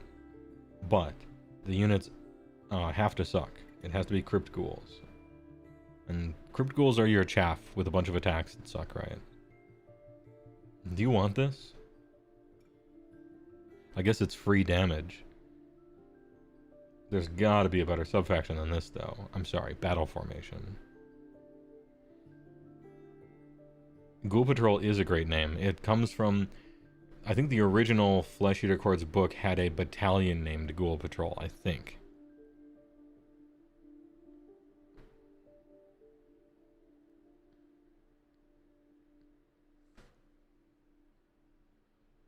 Goon Patrol, true. Other battle formations, see the lords and ladies of Cannibal Courts. Cannibal Courts is kind of funny. It makes you accidentally say Cannibal Corpse, right? As a portmanteau. Well, not really as a portmanteau, just as a misspeak. Step to the fore, rewarding noble deeds achieved in enemy territory, okay. So, other battle formations, see the lords and ladies of the Cannibal Courts step into the fore. Rewarding noble deeds achieved in enemy territory. So maybe you get more than one. The lords of the manor rally more soldiers to the cause. So this is probably... You get improved mustering or something. Maybe improved rallying. And then Royal Menagerie is, of course, the monster stuff. Yeah, ferocious monsters. Goading them to strike with unnatural speed. Fight first, maybe? Question mark? Ghoul focused, hero focused, churn focus, and monster focus. Essentially.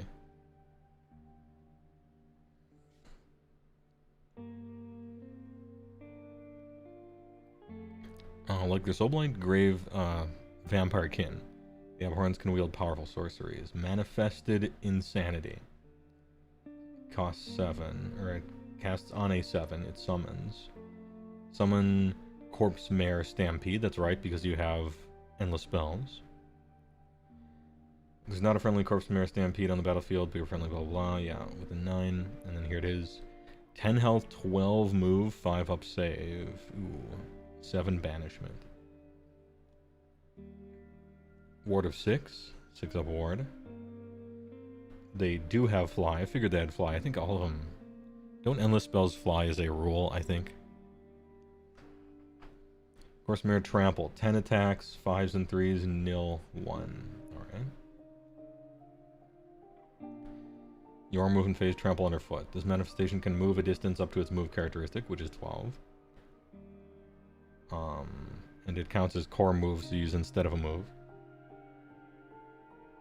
Cannot end the move in combat. Pick up the 3 enemy units that it passed across during the move to be the targets. Roll a d3 for each target. On 2 up, inflict an amount of mortal damage equal to the roll. Okay.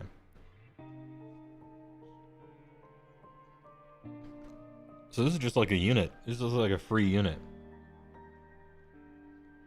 It's one base that flies over something and does a d3 mortals.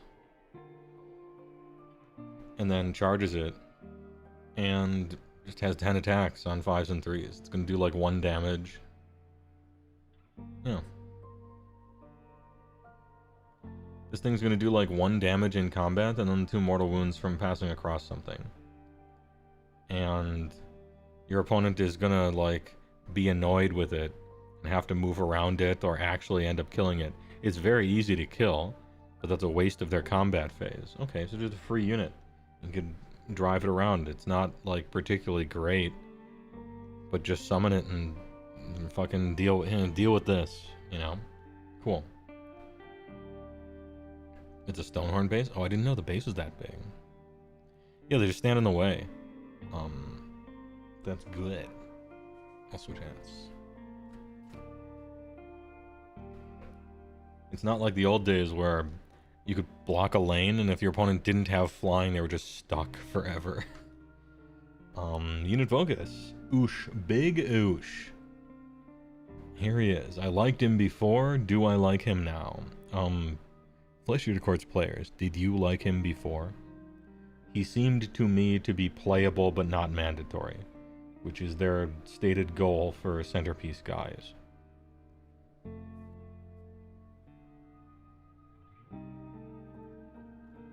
It can manifest even with combat. This manifestation can pass through models and the combat ranges, but it cannot end the move in combat.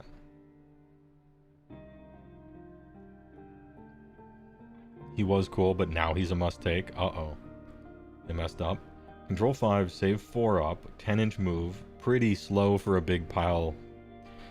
A big pie plate base. 10 inches is pretty slow, but he's supposed to be a aircraft carrier, not really a fighter jet, right? 16 health, probably has a ward. It's 5 up, yeah. Stone Skeleton, good work. Double Wizard, cool. Alright. Having Wizard 2 is really important. Now you get to unbind and cast, I think. And then we've got 4 attacks, 3s and 2s, 2 D3 plus 3.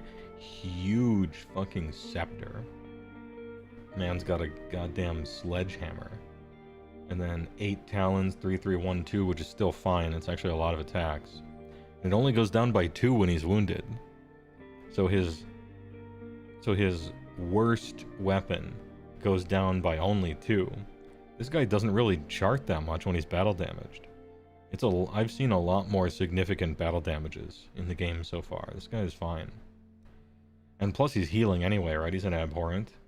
Yeah. He's healing whenever it's your turn anyway, in probably several ways.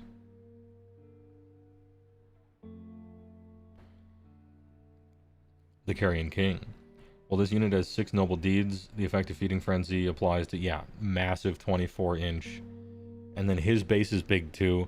I played against Flesh Eater Courts, and when you put 6 noble deeds on Ushoran, it's essentially the whole table. Like, for the most part, the whole table gets that, which is sick. You probably just want this guy now, right? Because instead of having to jump through hoops with all of your heroes, now you only have to jump through hoops with one guy. And then everybody gets it. Is that the thought process?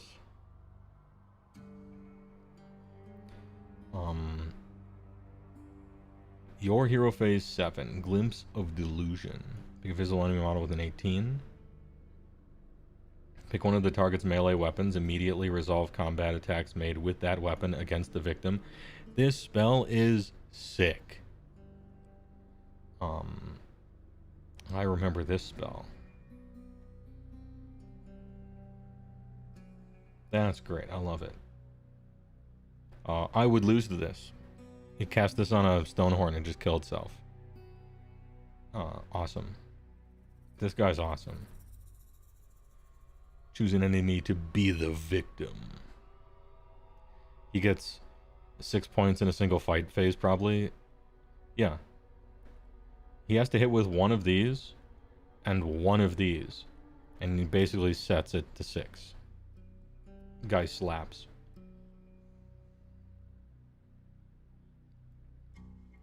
Once per turn army, Shroud Cage Fragment. Pick up to 3 enemy units in combat with this unit to be the targets. Effect, roll a die for each target. If the roll exceeds the target's control characteristic, the target has strike last. Oh, control characteristic, that's fun. Instead of bravery. That's a nice way to turn that over.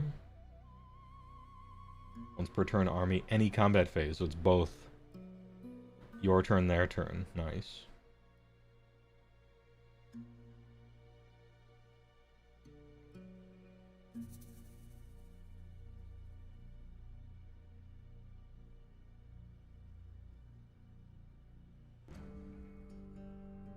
Ahem. Your hero phase. Epicenter of Delusion. Pick one of the following effects. Add one of the wound rolls. Against monsters. Add one of the run rolls. And charge rolls. Nice. Add one of the save rolls. While they're contesting an objective you control. Big. The saves in your army tend to be bad. The Grand Tournament. Add one of the hit rolls for attacks made by heroes. If they charge this turn. Alright, that's good. Yeah, I could see using several of these at different points. He's huge. He's got a 4-up save, which is a little sad, but a 5-up ward fixes it right up. Wizard 2 is great. His spell is fun. You might not be able to use it, depending, but it's fun at least. And he fucking slaps. And he gets to 6 noble deeds, and then isn't killed right away like all of your other guys are, because once again, saves are not good. Strike last thing might happen, and this thing is free. Yeah, he's great. Yeah, Epicenter is just table wide. Also, you probably get a Delusion, I imagine. 4-up save, because he's a big target, yeah. He's a huge target. He looks great and fun.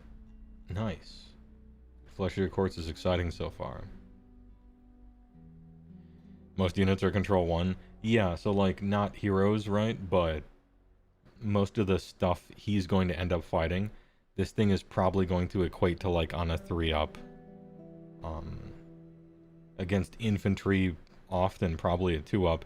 And did you notice that balance-wise across the game, a lot of the like big meaty meat slapper elite dudes, like annihilators and stuff, they're control 1.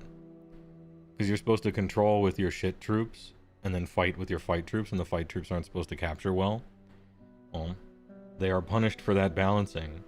So Ushoran's like, yeah, on a 2-up I fight first against annihilators. Sounds good, you know. Or the equivalent. Ahem. Marrow Scroll Herald.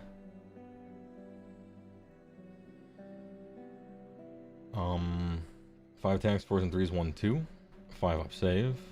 5 health, 2 control, 6 move, ward 6 up. Oh, it's this guy. Don't shoot the messenger. Well, this unit is not in combat and his hold is in combat range is 3 or more friendly. Not visible.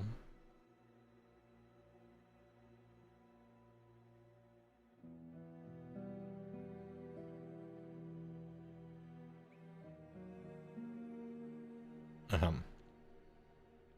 Once per turn army. Any charge phase. Okay. So my charge phase, your charge phase. Pick an enemy unit in combat with this unit to be the target. Okay. Roll a die on a 3-up, pick one of the following effects. Friendly Philosophy Court units in combat with the target have strike first. Sick.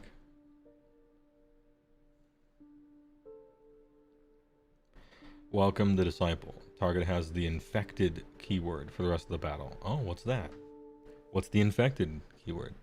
Each time your opponent declares a command, spell ability, or prayer ability, roll die on a 5-up. It has no effect. Okay, or if it just fails. Oh! Okay, so you got Bellicor.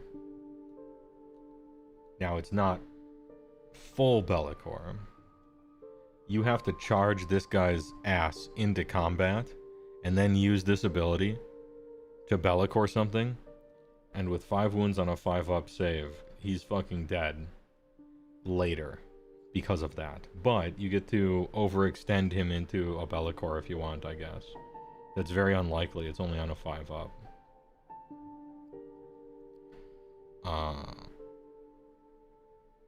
You have to use the ability the next turn you want. So you can charge first and then use it. As far as I am aware. Read the next ability.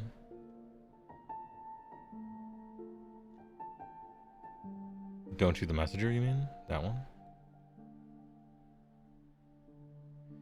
You can use the ability after you charge, pretty sure. Yeah, I mean, we haven't seen the whole core rules or anything, but according to Spearhead, in the combat phase, you are required to use all this stuff before you fight, but the other phases are just use stuff whenever.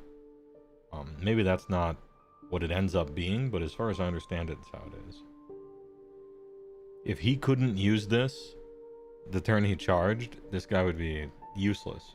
Even still, I think I don't know, a 5-up is hard to roll, you know, against the one thing. I guess it's for the rest of the game. So maybe never mind. I always want to qualify this stuff because we haven't seen every role, and we're like mostly inferring and kind of guessing, and so I don't want to declare stuff. Anyway, he seems like this is a crazy lady, runs into combat and just like poisons the well on one big unit, so they have to roll a goddamn 5-up every time they do something for the rest of the game. Or maybe just have an alpha strike with strikes first, but it seems annoying and kind of hard to set up to charge him in and like 2 other units to really make use of the strikes first thing. I don't know that I really jive with the first one of these. And then, you know, you can't snipe him because he's invisible, as long as he's chilling with the infantry that he wants to fight with, right?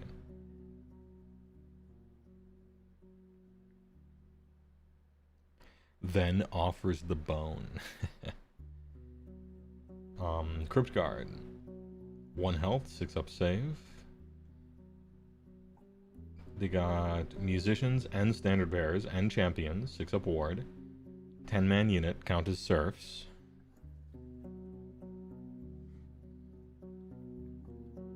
One control only. 3 attacks, 4s and 4s, 1/1. Hey, they got rend. Nice. Reaction, you declared a fight ability for this unit. Armoury of Madness. If any damage points inflicted by attacks made as part of that fight ability are allocated to any enemy units, those enemy units cannot use commands until the start of your next turn. Oh, ooh, okay. Okay. Kind of nice. Kind of nice. Important to note, he's a courtier. True, he is a courtier.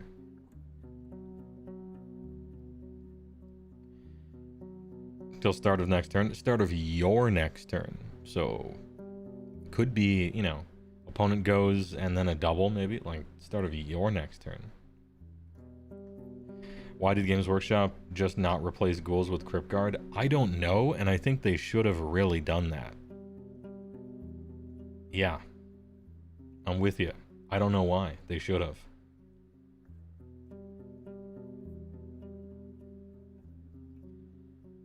Anyhow.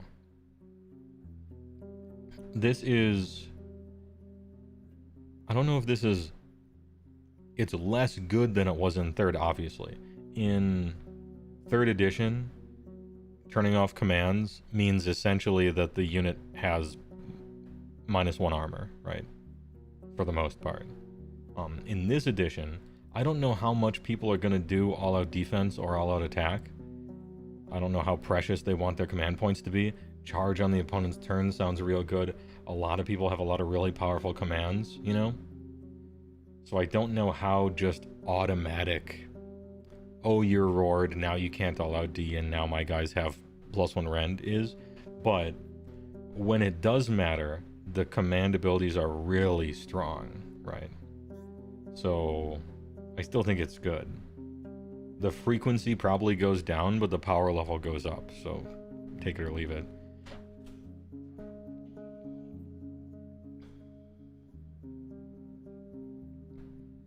It didn't work like that in 3rd. Sure it did. Whenever you fought someone, they all-out defensed, if the fight mattered. It was almost like a call and response. It was only for the rest of the turn. Oh, I should have finished reading your message. Yeah, it was only for the rest of that turn. I thought you were arguing against something else. Yeah. That's the part of my sentence that didn't matter at all, was that part. I was talking about the interaction with command abilities and how good it was to stop those, right?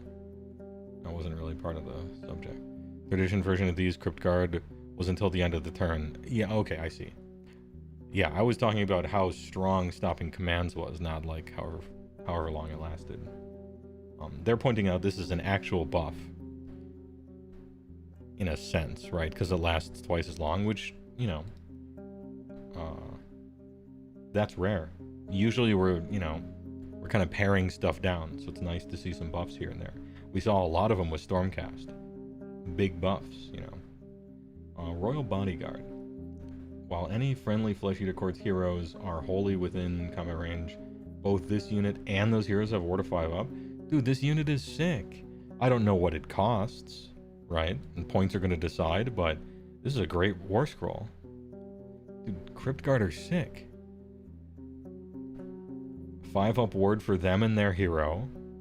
Turn off commands for possibly 2 or even 3 turns. 2.5.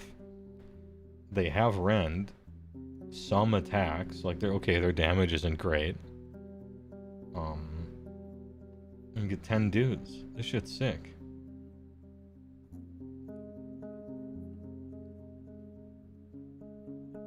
Cool.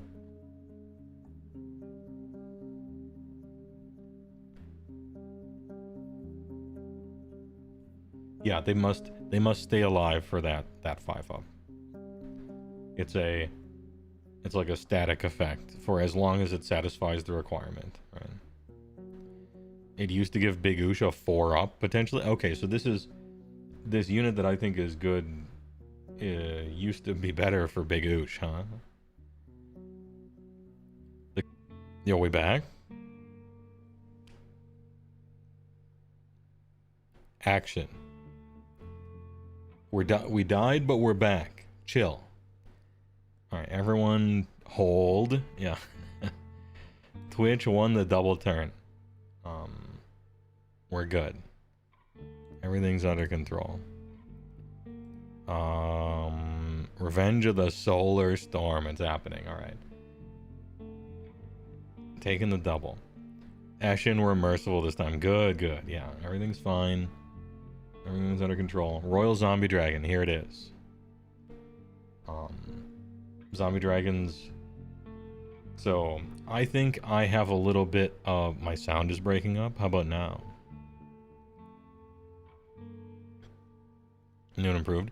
So, I have a little bit of kinship here with Flesh Eater Courts. Me and Flesh Eater Courts go way back as a Beastclaw Raiders player. We are both first edition armies. Flesh Eater Courts was a first edition army with a book, and Beastclaw Raiders was a first edition army with a book.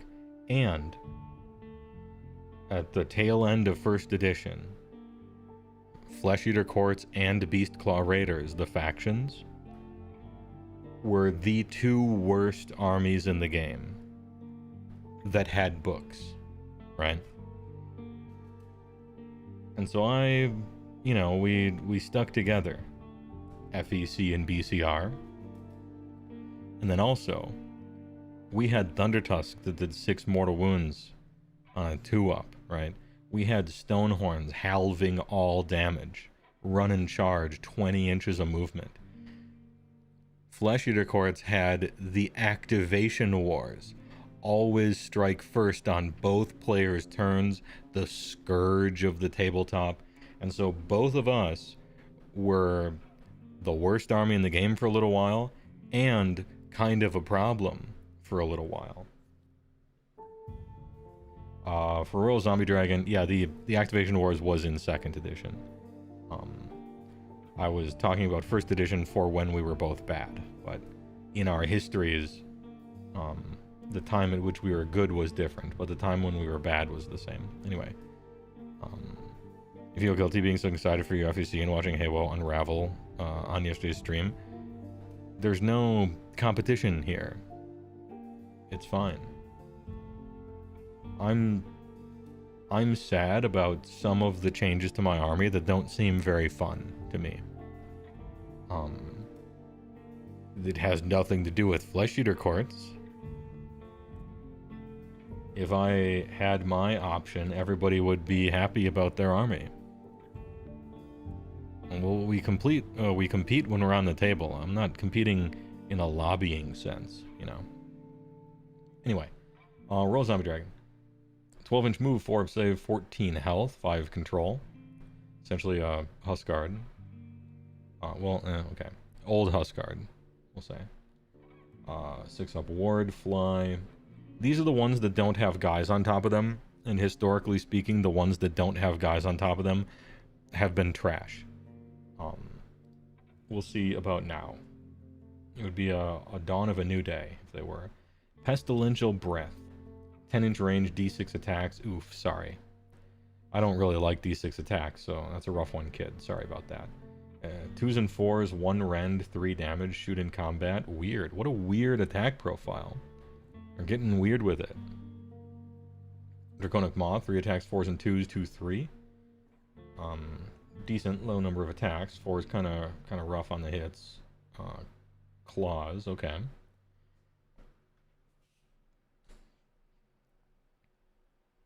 Alright, damage is okay. Like, you know, 4s hurt, but 4s and 2s are basically 3s and 3s, so it's fine. And you lose 2 claw attacks only when you're battle damaged, so it's not too big of a deal. Vantage Point. Set this unit up in reserve. It has been deployed, and then Loathsome Descent. They come down anywhere. Hey, cool. Pestilential Breath being 10 is great, because you can land, you're in range, immediately shoot, maybe try to charge, you know? You can get a +1 to charge, right, from Ushoran, so you only need to make an 8 off of a Deep Strike, which is still unlikely. You know, but it's better than a 9, I guess. A lot of buff stacking from what I remember. Yeah, the guy with the D3 bonus attack spell. Some bonuses to hit if you charged sometimes. I don't know. There's a lot of buffs in this army. Lands, pukes, refuses to elaborate, refuses to succeed at the charge, doesn't leave. Yeah. Once per turn, and then yeah, Soaring Terror. They get unstoppable charge from Beastclaw Raiders. Except it only works on a 3-up instead of auto working, and it's only 2d6 instead of 3d6. But they automatically do the wounds instead of rolling for the wounds, and they have flying and we didn't. So I would consider this way worse than original Unstoppable Charge for Beastclaw, but still a fine ability. It sucks that it only works on a 3-up though. And then you also move 2d6, so it's like you can roll a 3-up and then just roll so low that you can't move anywhere anyway, which kind of sucks. 2 hoops to jump through, but it's a good one. It's fun. You will have fun. You'll have fun with this. This is a very nerfed version of Unstoppable Charge. If this is what they saw fit to give to this guy, it's clear to me why they removed this from Beastclaw entirely. They would have had to nerf Unstoppable Charge so much it almost might as well not have even existed. So, hey, you'll enjoy that. It's fine. Flosh will have the good version for sure. I'm not so sure about that. Hey, it would be cool if they gave each version of a Stonehorn a different rampage. I don't know if they're trying to spend that much effort or not.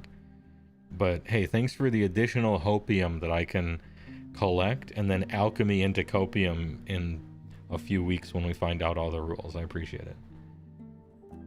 Could you combine it with power through somehow for the memes? Sure. This happens in the combat phase. Power through happens at the end of turn. Double up. Hey, while passing the torch. Yeah, you have fun with this, kid. You're a tip, by the way. Now that I don't have the ability, fuck it. Hey, let me give you a tip.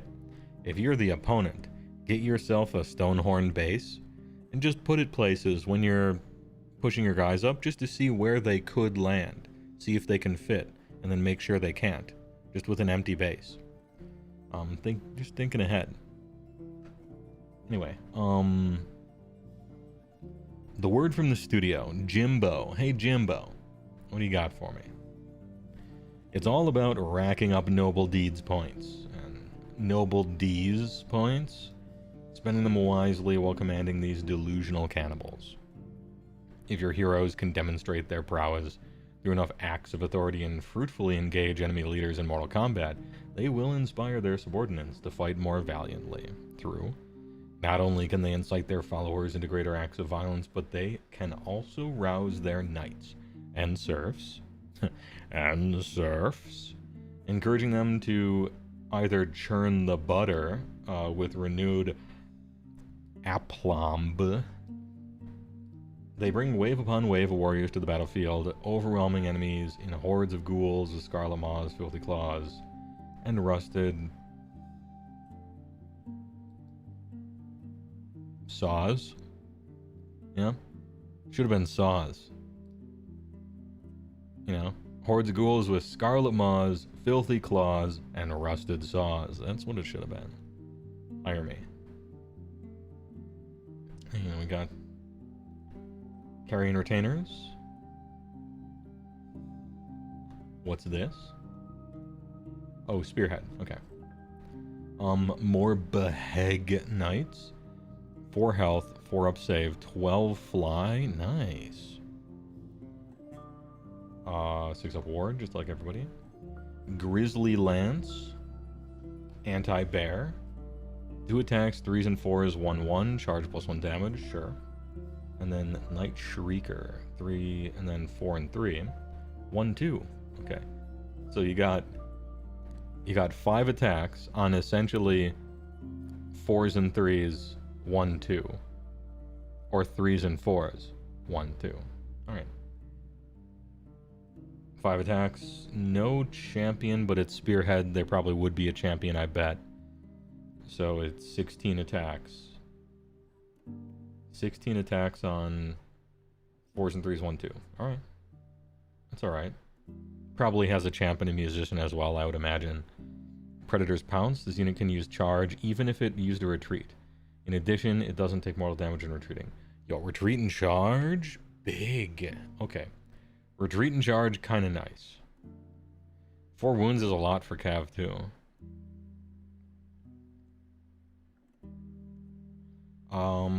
Also they fly at 12. Damn, retreat and charge, kind of nice, though. Kind of nice with it. Like, retreat and charge is good anyway, but on a flying unit, if they wrap you up in, you know, pile-in, fine. Easy out. Flying is so good. Flying is so good. It ignores so many rules and limitations in the game. What's chaff? See ya. Chaff is that thing that my shadow crosses over as I land past it. You have 12 of these? Hey, please enjoy. I rather like them. It's like, what if Mournfang could fly and had rules? They're sick. Okay, verdict on Flesh Eater Courts. This is a Faction Focus article that if I played this army, I would be probably excited to play my army. I think this is an exciting article. You do have things you have lost that really hurt mechanically. Particularly, a way to earn noble deeds without doing anything at all. But that just means you're forced to take the coolest looking, best, most fun guy. Oh shit. I have to play with the awesome guy who looks amazing and is fun. Alright.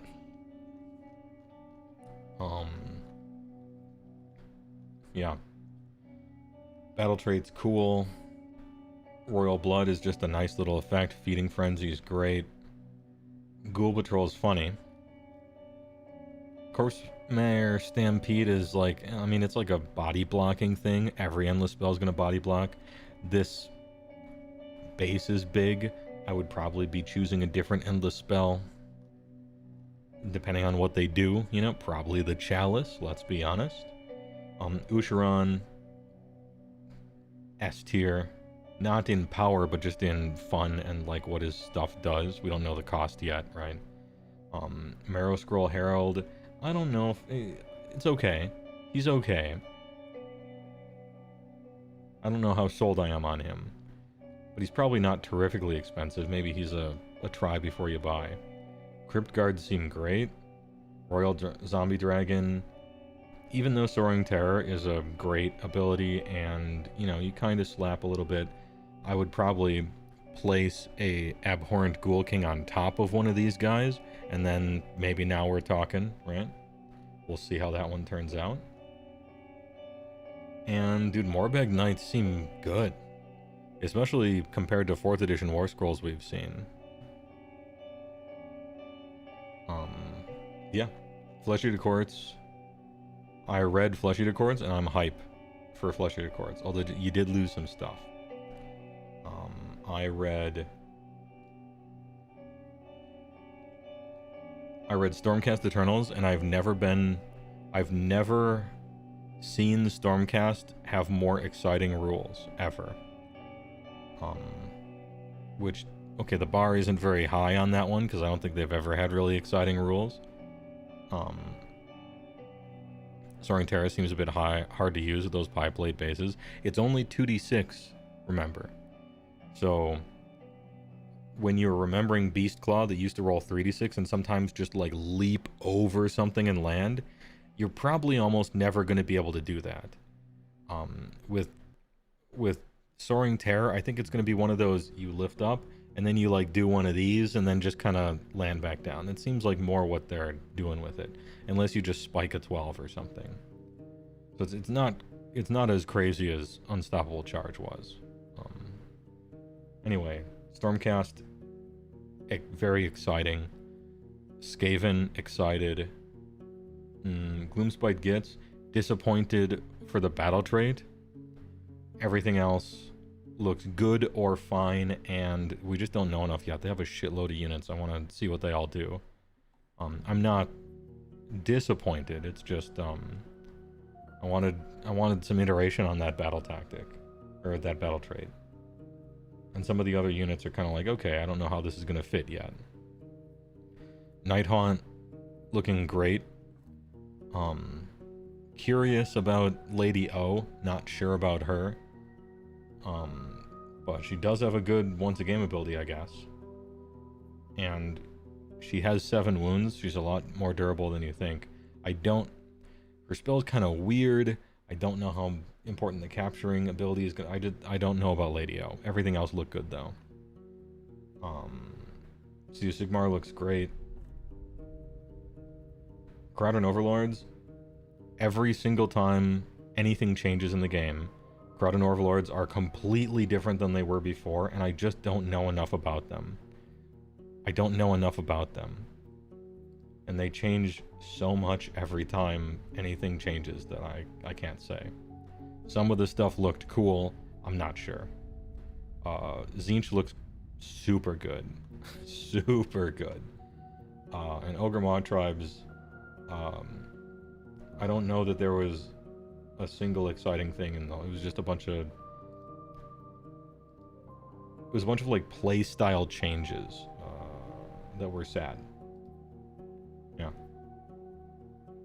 A bunch of cool stuff went away. And we didn't really get anything that I cared about in return. Which I don't mind. It's fine. The only thing that I'm really, truly concerned about with Mod Tribes, because they changed a thing, something's less durable, something does something else now, yeah, whatever. I'll play them. They're monster trucks, I'll drive them around. The only thing that really gives me pause here is that unlimited prayer for Everwinter. I worry about that. That seems like kind of a central mechanic for Beastclaw, and it does not seem fun at all. So that's like Stone Skeleton, okay. Unstoppable Charge, it would have been OP. Blah blah blah. Buzzards, you know, Blood Vultures.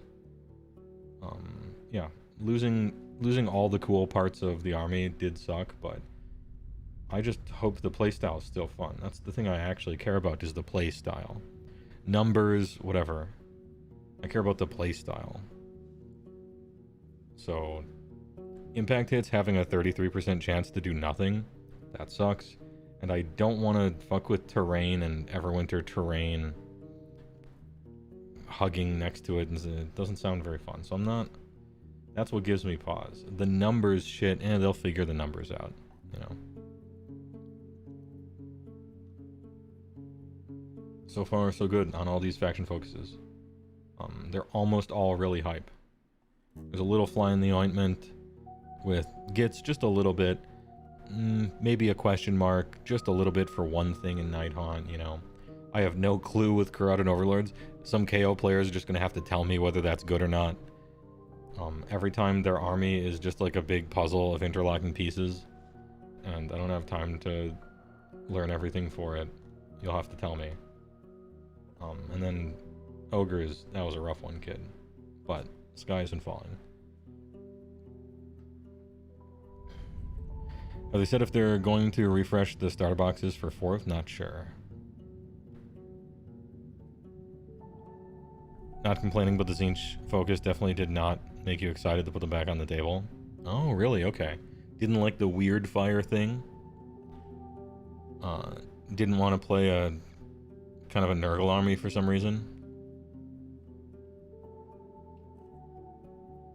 You're still hyped for Ogres. You want to buy into them and get them painted. Sweet.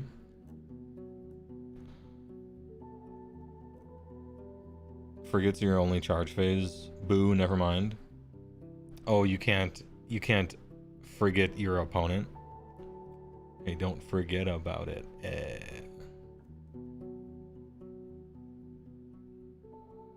Honey, what's wrong? You've hardly touched your weird flame. It's only once per turn. It's once per turn for army. Ah, I can't, you know. Yeah, it's kind of weird. I imagine there's going to be a lot of stuff where it's like, if the thing has weird flame on it, then it sucks. Or if you cast a spell and it's targeting a weird flame guy, then it's D6 instead of D3, or I don't know. I feel like they're probably gonna do a bunch of callbacks with the weird flame stuff. And Kairos War Scroll seems insane. It's out of context and we don't know the points, but the Kairos Fate Weaver War Scroll seems like busted. It seems like busted strong. And Pink Horrors seem super good. But we'll see. Chad Rose Base Weaver.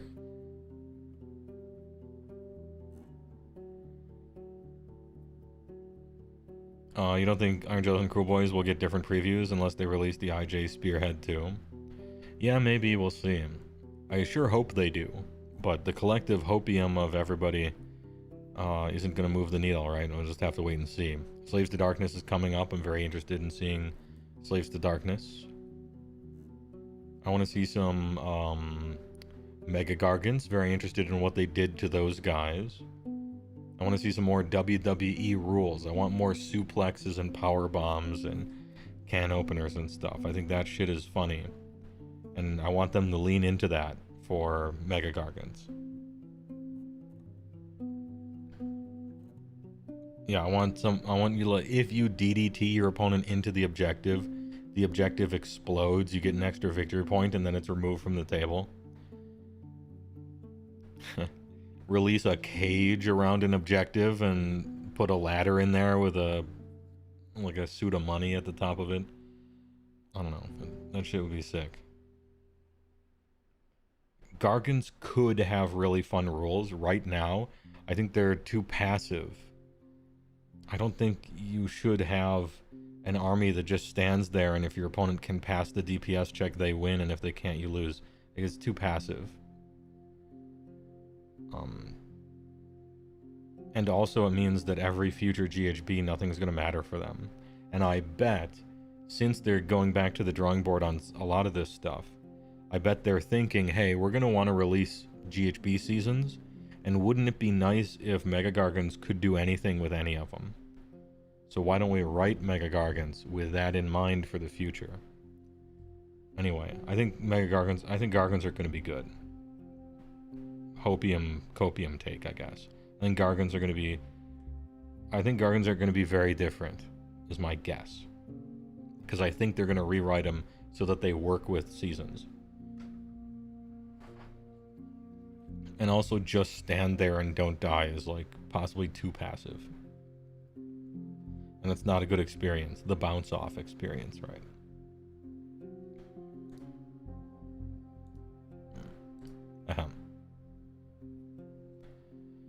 You think SB has always performed well at tournaments regardless of seasonal rules? Yeah, I'm not talking about placement or power level. I'm talking about interaction.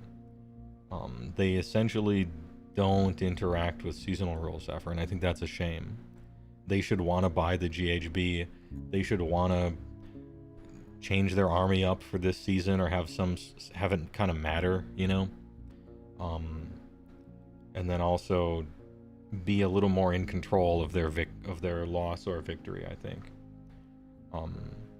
Power level wise, kind of, you know, whatever, you know.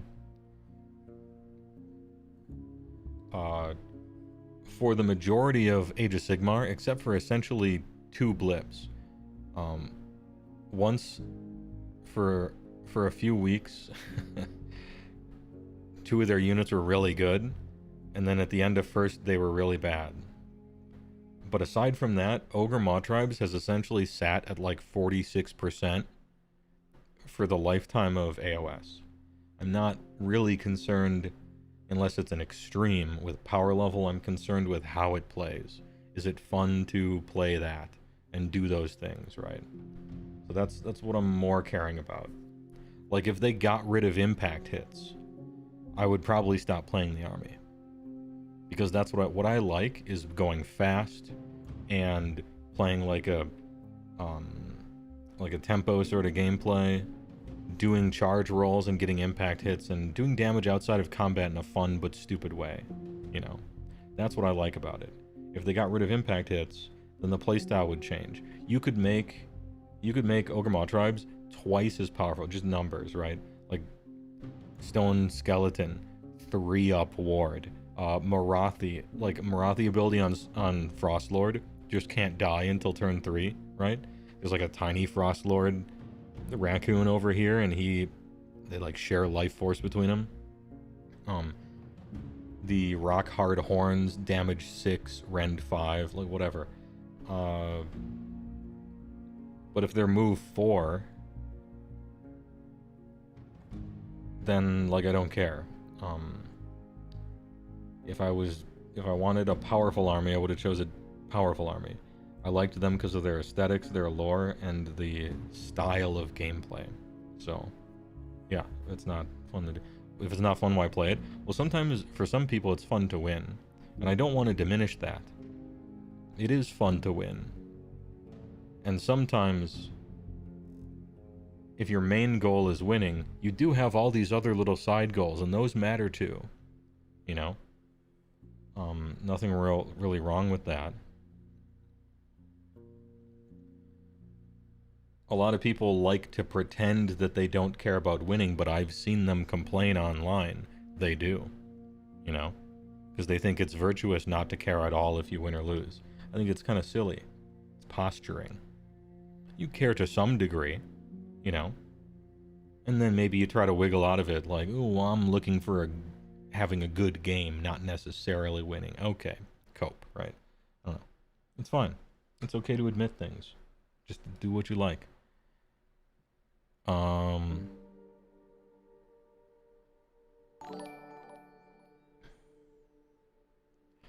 What magic color identity would each AOS faction be? I have done that. I've done that. Do you know I did that? It may shock you. Let me find it.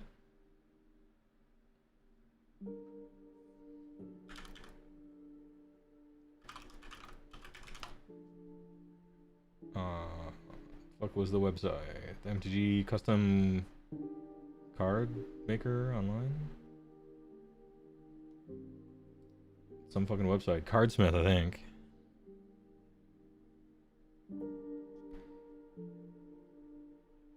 Oh, I gotta like log in. I can't remember where I log in. Anyway, alright. Hey, I made a video on it.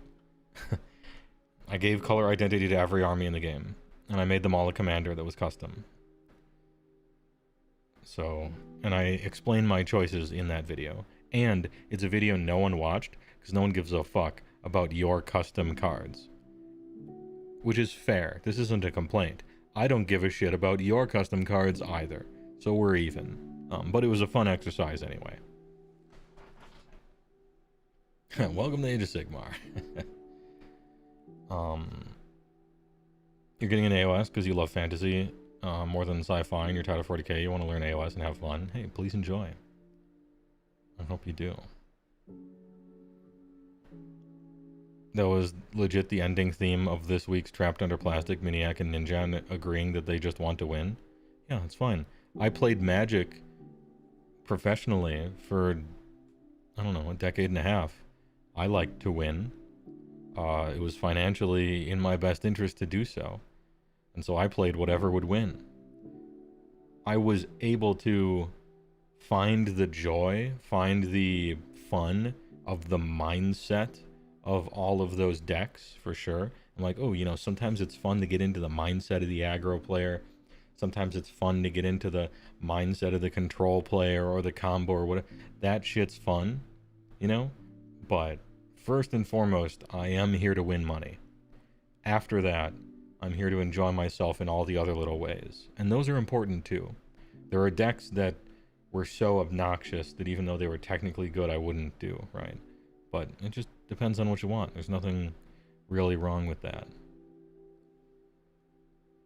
You know, you're just trying to have a good game with somebody. Hi, you used to say earlier that you played Soulbound, friends. When you watch it, it's maybe on Mr. Mephisto's YouTube, I think.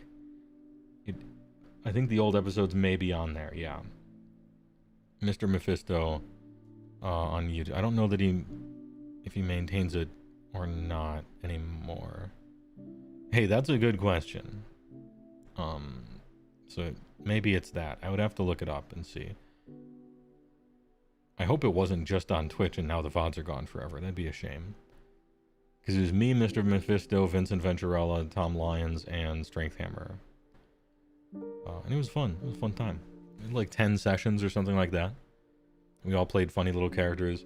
Vince played Skig, who was a Skaven, like a civilized Skaven that saw Stormcast, and it changed his whole, he like wanted to become a Stormcast, and so he dedicated his life to doing that, and was sort of played the man out of time kind of thing, seeing civilized society and being saved. There was Strength Hammer was a daughter of Cain under his Tay Rathi custom lore that made it into the main lore book, I think. I was Fjormar Big Winter and Icebrow Hunter, just playing kind of like a big, not terse, but I suppose man of few words, but often comic relief, I suppose. And Tom was playing a Fire Slayer. And it was a good old time. Jess Guy is those Stormcast, that's why you like them. Your custom vid was heavily underrated. I mean, it's just people weren't really interested in the subject matter. You can't help that. But I tried to give it a good go anyway. And it was kind of a gift to Vince, because he was so enamored with the idea that I really spent time on it. Even though, yeah, I know there's an infinite combo with Ushoran. I didn't want to put limit once per turn, but I have to. If you're making a deck out of it, pretend it only works once a turn. I didn't want to write those words. I feel it's a failure. If you write only works once per turn, I think it's a failure of balance when you do. But yeah, that's a rough one. Anyway, everything else is pretty cool. I talk about all of them and the creation of them on a Warhammer Weekly episode, but that's like, there was like one extra balance pass after those, or maybe two. And then I did a video on it when I mostly finished them.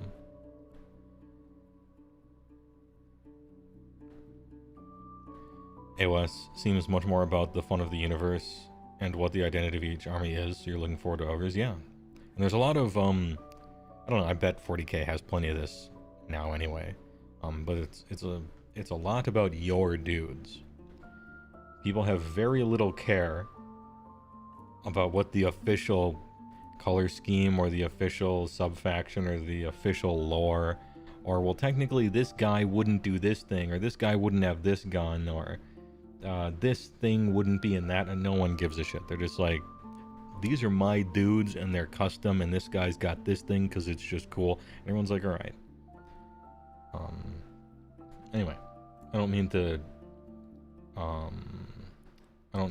besmirch 40k because I'm an outsider. I don't I don't play that game and know much about it. I'm sure most people, you know, if somebody's annoyed about it, they just complain online, and I bet that's not really representative of reality.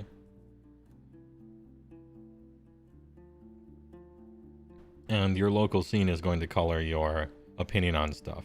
If there's that one douchebag in your local store, to you, that's just how that like game is, maybe, you know, because it's what you're exposed to. Luck of the draw, right? Can't be helped.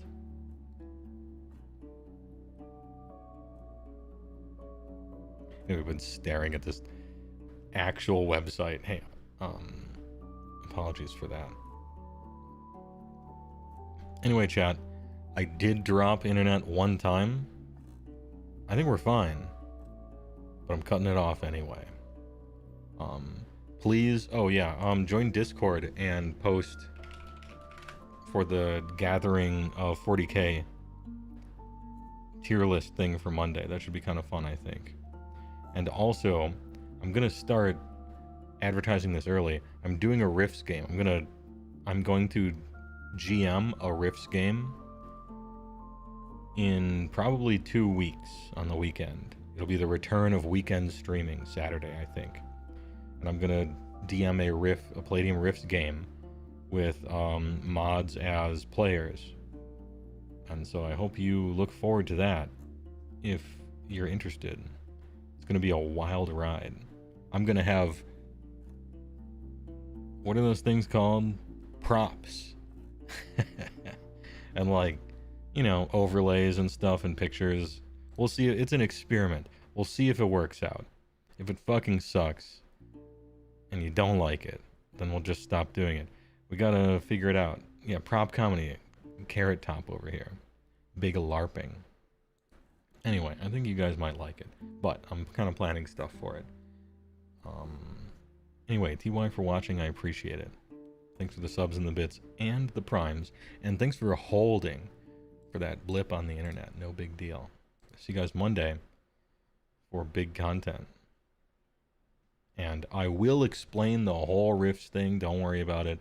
I got this. It's going to be a show, right? There will be talking to the audience for sure, but I'm setting it up so that we got like notes. I got buttons to press to bring up stuff. I'm going to explain things. You'll be along for the ride, all right? Don't worry about it. Anyway, thanks for watching.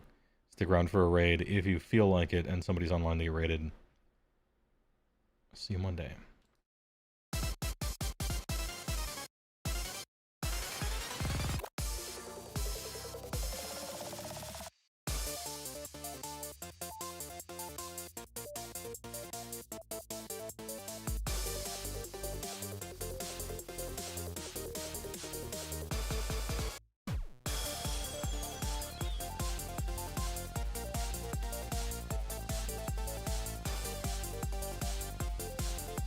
Brother, there is no need for me to destroy you. Surrender. Surrender your world. You always did need an audience, you sap. Let me tell you, I ain't practiced much magic for a long time. I want to show you a trick Mother showed me when you weren't around. It was on special occasions like this. Oh yeah, one more thing. I'm glad you changed your last name, you son of a bitch.